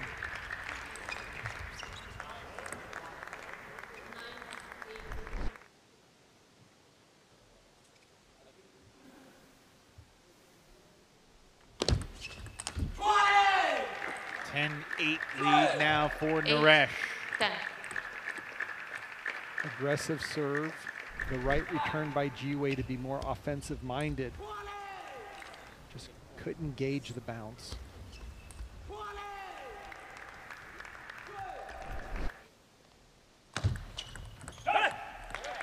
Missed that one. Is it possible, Sean, that Nandan has gotten taller since September? Very possibly. I mean, a lot of legs.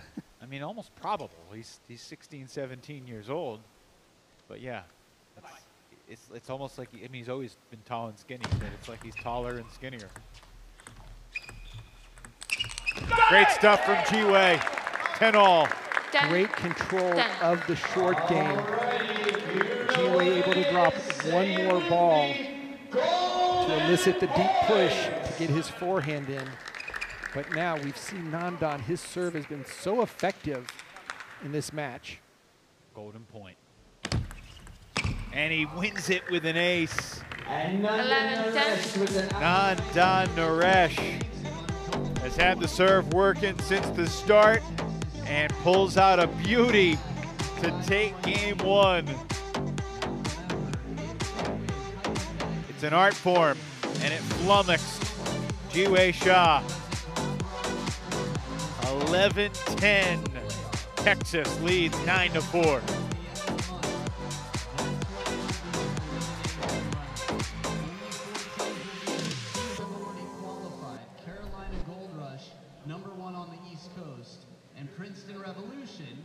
Which first got a taste of Sonora Silva. They qualified despite starting off 4th in their division. They finished 2nd, an incredible rise. Will the same happen here? We will see. The West Division is incredibly close compared to the East Division. This whole weekend, it's still very much up in the air as to who will advance. Look at the curtain. Oh, she just hit. There she's back. Look at the curtains right now. This woman here is Ruba Sadovska, coach for Seattle Spinners. She'll be fighting to get her team into the top 2 starting tonight at 7 p.m. But before then, we've got a lot to go. So game 2 coming up here between Nandan Naresh and Jiwei Shah after a thrilling conclusion to game 1 for the smash. Still to come tonight, the Seattle Spinners and the Bay Area Blasters. Scheduled to start around 8 o'clock Eastern, 7 o'clock Central.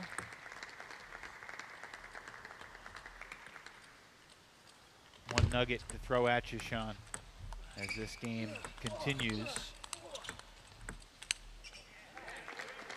0-2. In 91.5% of all team matches this year, there has been at least one 3-0 sweep. we have not had a 3-0 sweep yet in this match.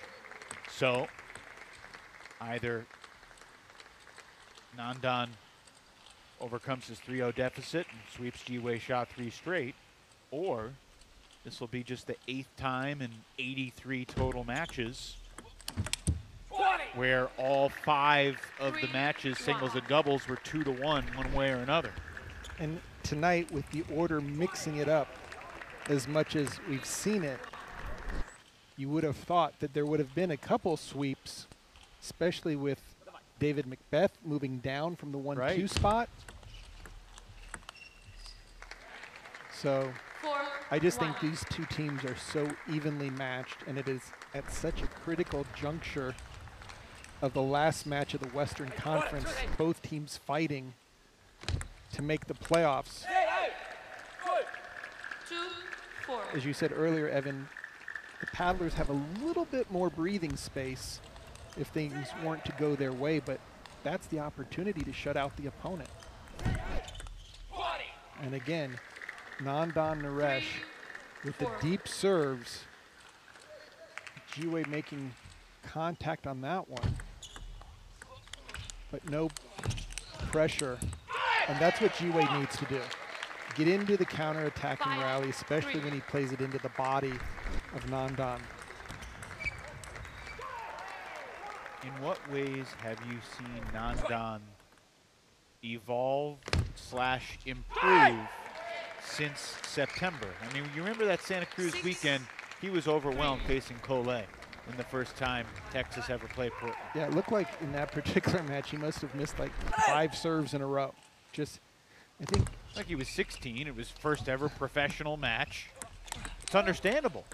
But I asked the question more so just because theoretically a teenager after a 7-month season, you might see more development than a guy in his mid-30s, like you.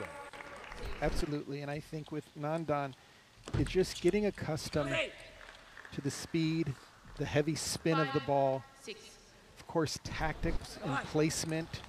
I can't overestimate the value of being on a team, to having a coach there that's helping you in the preparation and then giving you that critical feedback after you lose a match of what you could have done differently. I think just watching Nandan make different shot selections and also staying. Look at that serve. That serve. So both players agreed instantly. It's a great shot by Nandan had it not been a net. Good sportsmanship from the two players, kind of figuring it out themselves. No, neither umpire made the call.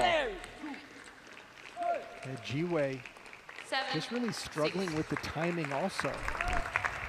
We've seen when he's been in the driver's seat, he's been winning the battle of the placement into the body and keeping the attacks going. But look at just an inch long here, an inch long there. And Nandan has really made the most of his serve. So I think Evan, additionally, his serve and serve return game, playing against such a high level, it's just been doing wonders for him against Ji-Wei. He's had more direct points off of his serves than I would have anticipated.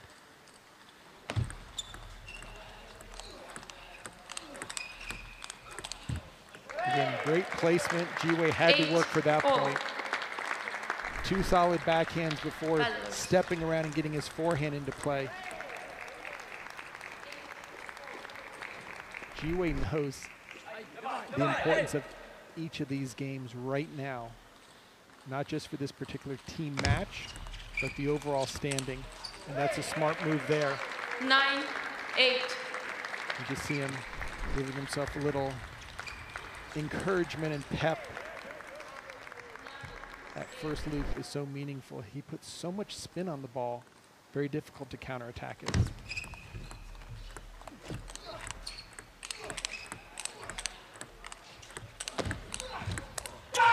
What a fascinating point that was. Both players hit some really good shots, but ultimately it's Ji-Wei Sha creating a few game points here in game 2.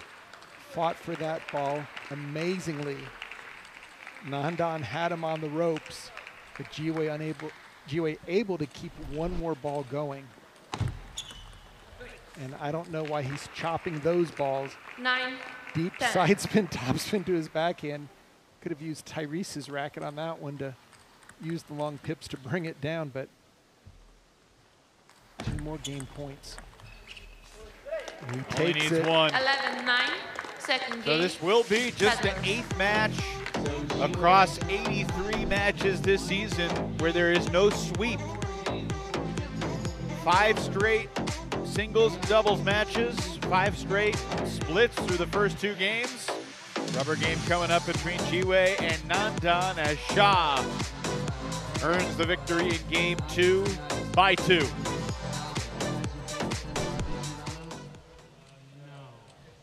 What's your history with table tennis? Man, I like it. In the Wednesday group at the office. Solid. All right. Are you sneaking into the office as well, Kyle? At the office? Home office. I like it. Represent. The more work, it's the best. And you'll see what I'm talking about. That's the first. It's definitely one of the 2. Tough to tell how you're going to be playing it. We'll have a chance there every day we're here. And if you get here 30 minutes before the show tomorrow, we'll have a chance to play. Time is called. This is it. The final game before the golden game. It is Jiwei Shah and Nandan Naresh. Alrighty, as the Portland Paddlers sit right now, 5 points today. They've tied the Bay Area Blasters at 199. Smash the serve. 1 more 0, point still 0. up for grabs here. Texas, a 9-5 lead. 0, 1. Will it be 9-6 or will it be 10-5? And what will the order in the Golden Game be? Those Order's going to be everything. 1, Take me into what you think Christian is contemplating and then what Jorg is thinking in terms of ideal matchups or matchups you want to try and avoid. I think Christian would love to have all the same matches, even though they lost 2-1 Really? in the Golden Games. He doesn't want to go risky because he's got the lead right now, so he wants to keep it as close as possible, knowing that, yeah, it's a 6 points one way or the other. But this order wasn't so bad. Vila did a nice job. Cole obviously under the weather. Tyrese maybe a couple of points in game 2 at up 6-2, 6-3 after winning the first game.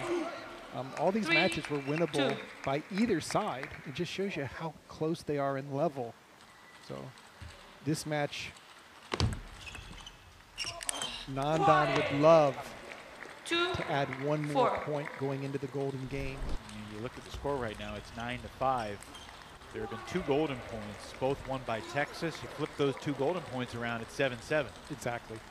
Now these teams, and Portland came into here in Wichita definitely on a roll, sweeping all 3 matches in Seattle and Everett. So yeah, Paddlers earned 47 out of a possible 63 points in that Washington weekend. Moved from 4th place in the West into 2nd place.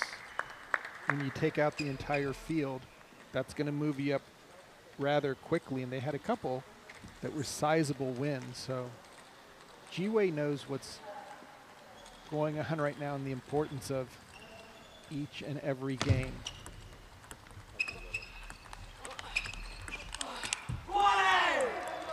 The other thing to contemplate going into the Golden Game is just what Cole are we going to get? You know, how much energy will he have in the short 4-point increments?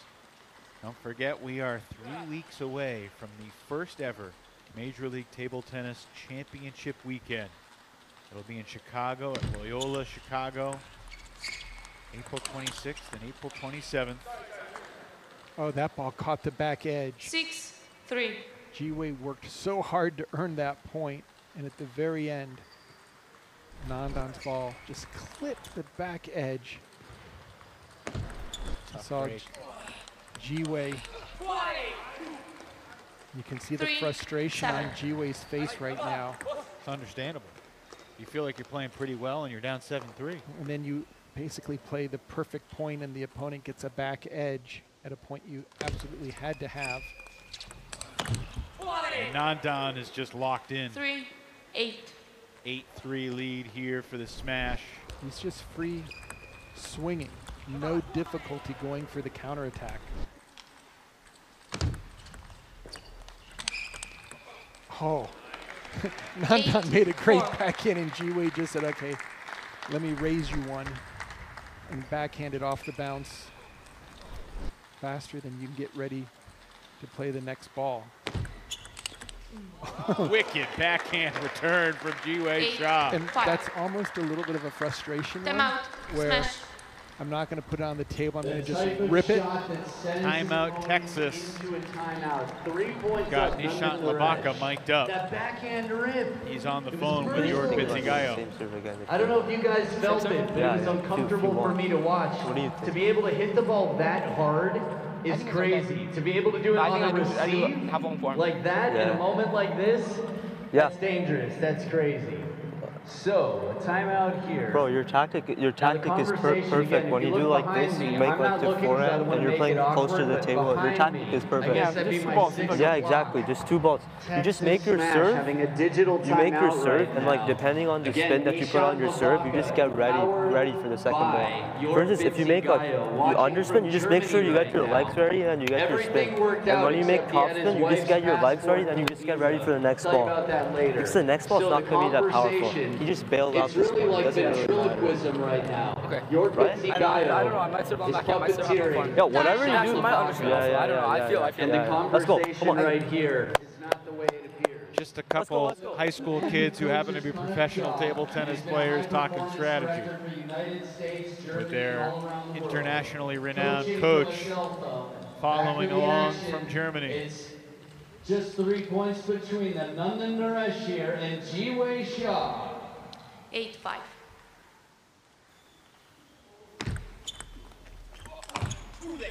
That's really good stuff from Nandan Naresh. And I want to follow up on one thing you said earlier, Sean. You said order is everything. And you said Portland probably wants to keep the same order. Wouldn't Texas be fine keeping the same order too? They would, but they can be a little, 5, I would almost 10. think risky if they wanted to throw Amy somewhere in a mixed singles match. We've seen 10, teams like 6. Chicago really move things around and get some solid mismatches. Right now, it has been all Texas, and Texas continues to roll. Yeah, the Smash go 2 out of 3 in all 5 matches to take a 10-5 lead going into the Golden Game. If the Smash can pull off this Golden Game victory, they will be deadlocked with the Portland Paddlers in the West Division's chase for the playoffs.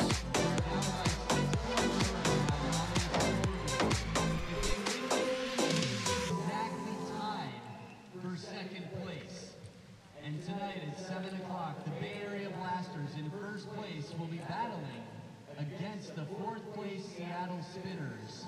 Could be very interesting. Well, the day began with Hiromitsu Kasahara taking 2 out of 3 from Kole, who clearly was not at the top of his game, but impressive stuff from Kasahara nonetheless. And, well, 2-1 to the Smash was a familiar refrain as McBeath playing in the CD slot got the better of Isak Vila. And then Portland dominated at the start of the double, Sean, before everything flipped. No, Texas just turned the switch, and it seemed like Amy Wong just figured out to stop missing. Daryl Sow, after dropping game 1, takes 2 out of 3 from Tyrese Knight. And then in the last match you just saw, Nandan Naresh won a golden point in the opening game and then closed strong in game 3. So it's a 10-5 lead for the Texas Smash.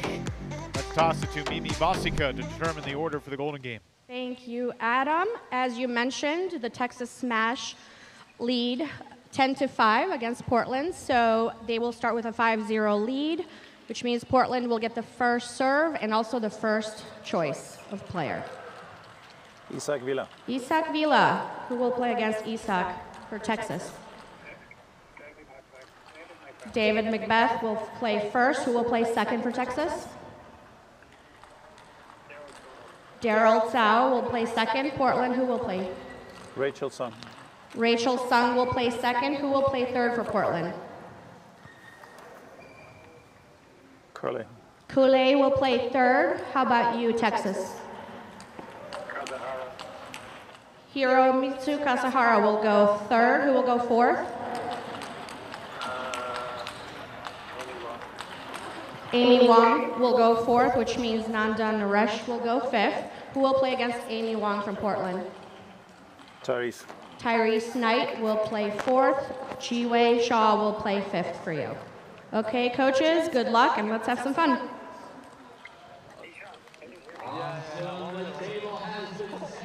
So 3 of the slots are rematches from regulation. And then we get Rachel Sung against Daryl Tsao and Tyrese Knight against Amy Wong. Whose lineup do you like better? Well, Christian decided, especially with the chopper, to get that matchup against Amy Wong, who plays excellent against offensive. We'll see how that matchup goes. But I would say right now, Texas, slight advantage. Portland taking some chances. And that means they take the match. McBeath dropped the opening game against Isaac Villa 11-4, but then won games 2 and 3. These two players will play 3 points, 1 serve for Villa and then 2 for McBeath.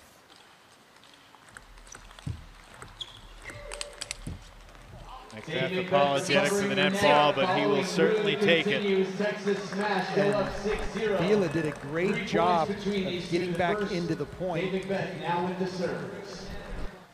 Right now, this is where a team can really blow out the game. Sends into the deep backhand corner, 7-0, second serve, Dave McBeath. This is what I don't think Christian predicted. Big long push here. That putting Villa out there first gave Texas a chance to get a little bit of a mismatch. On the receive. Rachel Sung versus Daryl Tsao. Rachel has held her own in the Golden Games all season long, no matter who her opponent has been. Very effective lefty, mixes up the serve and serve return. Honestly, Sean, she started slowly in the Golden Games in September, losing 14 of the 20 Golden Game points she's played, but she's above 500 for the year, which speaks to just how successful she has a chance for that first golden sweep right here. Shows you the power and skill level of the women of Major League Table Tennis. Not only do we have 3 of them going to Paris, but they're fighting to help their teams get to Chicago. Carries long. Daryl Tsao with a Daryl point. salvages the final point, a 4-point lead for Texas. Kasahara and Kool-Aid come back to the table. And I think, Evan, the key in this 4-point matchup is when Kasahara gets to serve on the 3rd point. Will he have any difficulty getting his attack going? The paddlers are slowly creeping back into this golden game.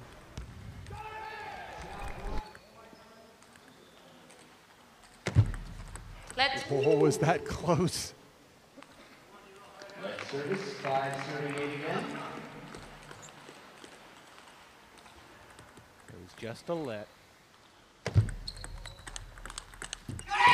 Kasahara with some quick hitting. And now Kasahara with the serve. Will Kool-Aid go safe and try to keep the ball short and low?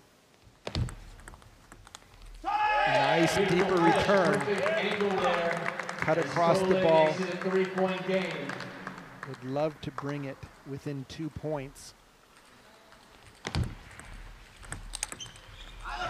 Well, they'll settle for the split. Too much spin on it. The flip High over popping the table. return. Kasahara able to smash it with ease. This is going to be an exciting matchup here. Tyrese has played against the best women in this golden game in prior matches when he played Lily Jung.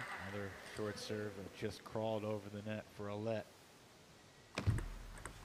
Let.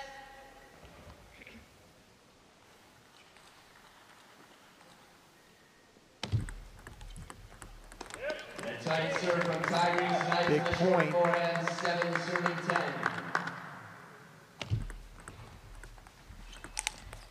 Another big point. Amy going for broke with the forehand smash off the first dead ball. It was 7-0, wasn't it? I believe so. Yeah, 8 of the last 10 points. 8 of the last 11 points, I should say. And now 9 of the last 12. And this is where Coach Lillaros really wanted to create a mismatch with styles.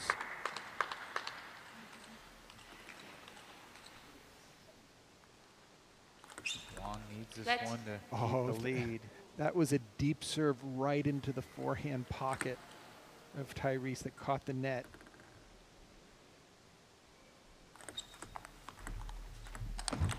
The golden sweep for Tyrese Knight, and we are tied 10-all. The 5-0 lead, and in fact the 7-0 lead has completely disappeared. These 6 points, if they went to the paddlers, would be huge. Right now, Portland currently tied for first place in the West Division with 199 points with the Blasters, who have yet to play today. And you can hear Ji-Wei Shaw. He knows Portland has the lead. Paddlers up now for the first time this game.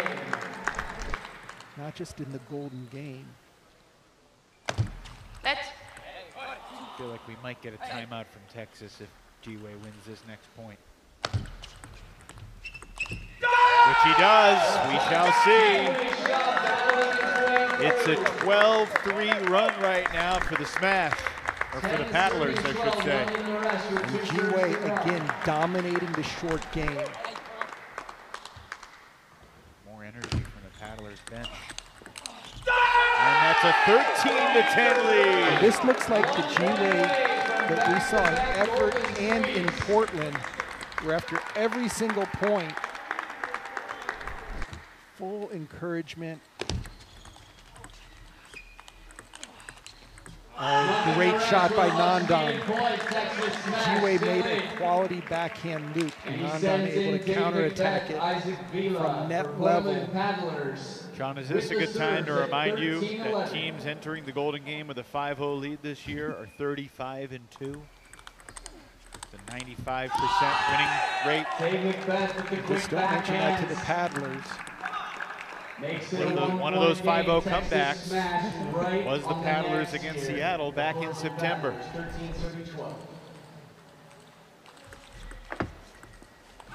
Vila tied again, 13-all. Vila has to bring his A game. He's got to do more than just put the ball into play.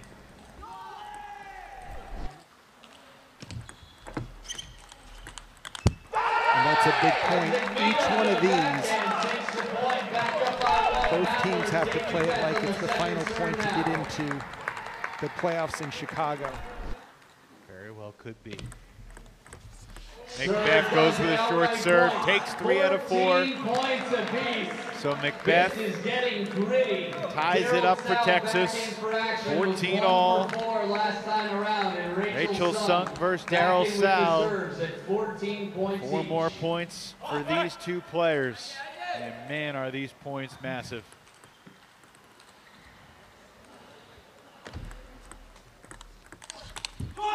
Texas back on top.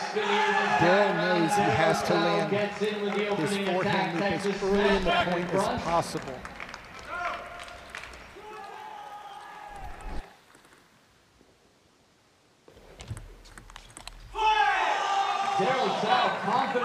Aggressive serve return takes the first 2 by Daryl Sal, creating some separation and fighting for a golden sweep with his serve. Won both points on Sung serve. But Sung responds.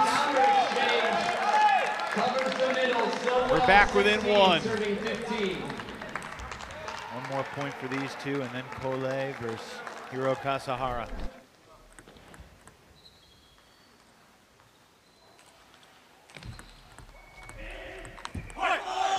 Three out of four for Sao this time after Sung took 3 out of 4 last time. And the smash back up by 2. Kasahara trying to inch Texas closer to the finish line. There'll be a 3-way tie with 199 points apiece for the Blasters, the Paddlers, and the Smash if Texas can close out this win.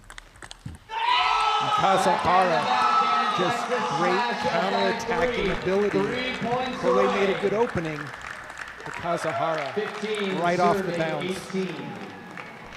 Within striking range to finish the match. Shot block carries on. Kole with the spin.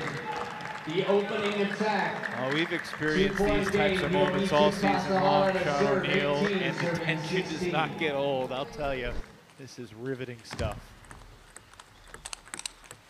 19-16 lead for Texas. What a big backhand block by Kasahara down the line.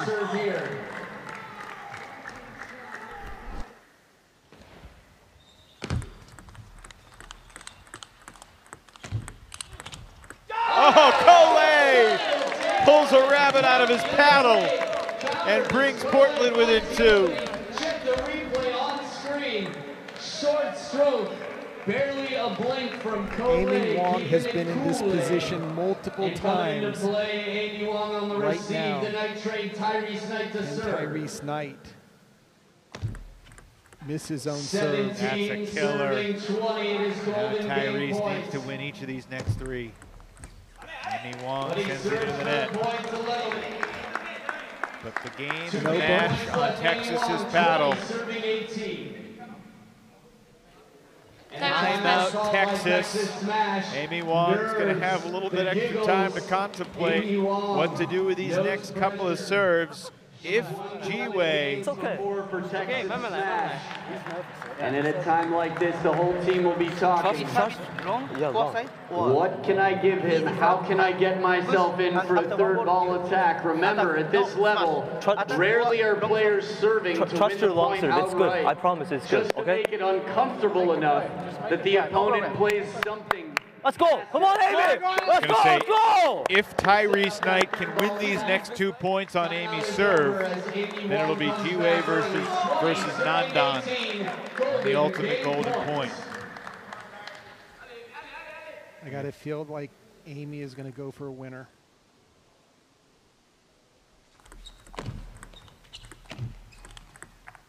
Amy Wong finishes it for Texas. And the Smash are right back in the thick of the West Division race after a 16-5 win to start this weekend in Wichita. And they were in deep trouble as Portland Paddlers took over the lead. What a golden game from 7-0 up. The Smash gave up the lead, but Portland just did not have enough to get to the finish line. And now, after coming into the weekend 11 points out of a playoff spot, the Smash are not just in the mix for a playoff spot, they're in the mix for first place after this opening statement of the final weekend of the season. What a competitive match with now the top 3 teams all at 199. And Portland, they're going to have to find a solution for the Bay Area when they play Seattle, because right now Texas has gotten their groove back on, and this young team is looking very hungry. All smiles from the Smash. Can only imagine what it's like in Germany right now with Coach Jörg Pizzigaio following from afar. Amy Wong, like she's done many times this year, coming up clutch in the golden game. And we're going to chat with Dave McBeath, one of the leaders of this Texas team. Got 2 points in singles and then played well in the golden game as well. They will still be in the lead. Dave, thanks for joining us again. Adjusting the headset. Dave, congrats on a great win for you and your team. What were the nerves like on the bench? I must say it got a little quiet over there from your bench as Portland made their run. You guys were up 7-0, and I think you were down 12-10, but you turned it around. What were you guys saying to each other over there on the bench? I think definitely a little bit of set in, because obviously we had the 5-0 start, so normally you feel like you're definitely going to win. I don't know what the odds are. I've seen some statistics. They are quite heavy in favour of having a lead, but yeah, during that middle part, I definitely think everyone sort of felt a little bit of nerves, and yeah, we did well. I tried to obviously chip in a little bit and bring it back. Well, it seems like Amy Wong is always in the driver's seat at the end of these golden games, and delivered so big today. Yeah, well, again, at the time out there, we were just telling her just to relax. Obviously, there's not much pressure. I think Tyrese served in the net, so he must have been feeling some nerves. You can look at the standings, David. I mean, Smash came into this weekend 11 points out of a playoff spot, and now for this exact moment, you're sitting at the top of the table. Yeah, well, we kind of knew after the last weekend that this was not the be-all and end-all, but obviously if we took a heavy loss today, then there's a good chance we'd be up against it to come back. So we kind of knew that this was the way back in to try and top the leaderboard. So. Well, congratulations on a fantastic start to the weekend for not just you, but your team, and look forward to seeing you. You got the nightcap against Seattle tomorrow. Get some rest. I know you'll enjoy that rest. Yeah, I will. We'll see you tomorrow. Cheers. Thank you. Cheers. Dave McBeath and the Texas Smash have created just a fascinating race. I mean, look at this. Could you imagine back in September that we'd be, heading into the penultimate day of the regular season with, at the minimum, Texas and Portland are going to head into tomorrow with 199. We'll see what the Blasters can do tonight against Seattle, whether they can create a substantial cushion. Look, at Seattle, they can't come back and tie. They're 32 points behind, but they could gain some ground, and if they could put together a 16-5 win of their own, they'll be right in the mix. Let's chat with Amy Wong. Amy, you're out there at 2018 Golden Game, timeout called. What did your teammates and coach say? They were really supportive and encouraging of me, because they know that going up to the match, I was at a disadvantage, because playing choppers is actually my weakness. I'm really bad at playing choppers. So I think they just gave me a lot of confidence. And although I lost the 4 consecutive points in the beginning, and I made them catch up to 10-10, I think rather than being disappointed, my team was really encouraging and supportive. I'm really glad to be a part of it. How thrilled were you when he missed his serve in the very first at the end of the match? Were you thinking, okay, now I can relax a little bit, or were you feeling the same amount of pressure? I think I was feeling the same amount of pressure. I think my goal going into that with Tyrese the second time was just to win 1 point. So even if we make it to 2020, I believe that Nandan, who's playing Jiwei the next one, I believe that he can win. So my goal going into that match was just get 1 point. Yeah, that's putting a lot of pressure on Nandan, but you've been in the Golden Games. Tell me, how does it feel different compared to non-MLTT when you're going into the Golden Games? Is it a different mindset? Are you thinking be safe? Are you thinking be more aggressive? How do you approach these final points? I think for me, I need to be a little bit more aggressive, because when I play passively, I get more nervous. So I kind of just swing at it, because it's only 4 points. I mean, I have to take every point really seriously, and I think it's a lot more difficult than an actual match. What are the biggest things that you'll be thinking about heading into tomorrow in your nightcap against Seattle? Tomorrow, just hopefully we can do the same as today. Hopefully we win. And yeah, just no pressure. I think we all enjoy being a part of this team, and we're all just happy that everyone's here, except Yoan, who unfortunately couldn't be here this week. But yeah, we're just happy to be together again. Impressive stuff, and congratulations. We'll see you tomorrow. Thank you. So Sean, we talked in the open how it was kind of a must-win night for Texas, and the Smash delivered. Now, can the Paddlers regroup heading into tomorrow? I mean, they're still on level ground, but obviously the momentum belongs to the team from Texas. Yeah, I think both teams felt, as streaky as this match was, is that they had to be down in order to kind of awaken the sleeping giant within. So I anticipate that the message was sent to Portland. They'll be ready for tomorrow, but having all three teams, what a contrast with the East Coast of all three teams at the top at 199.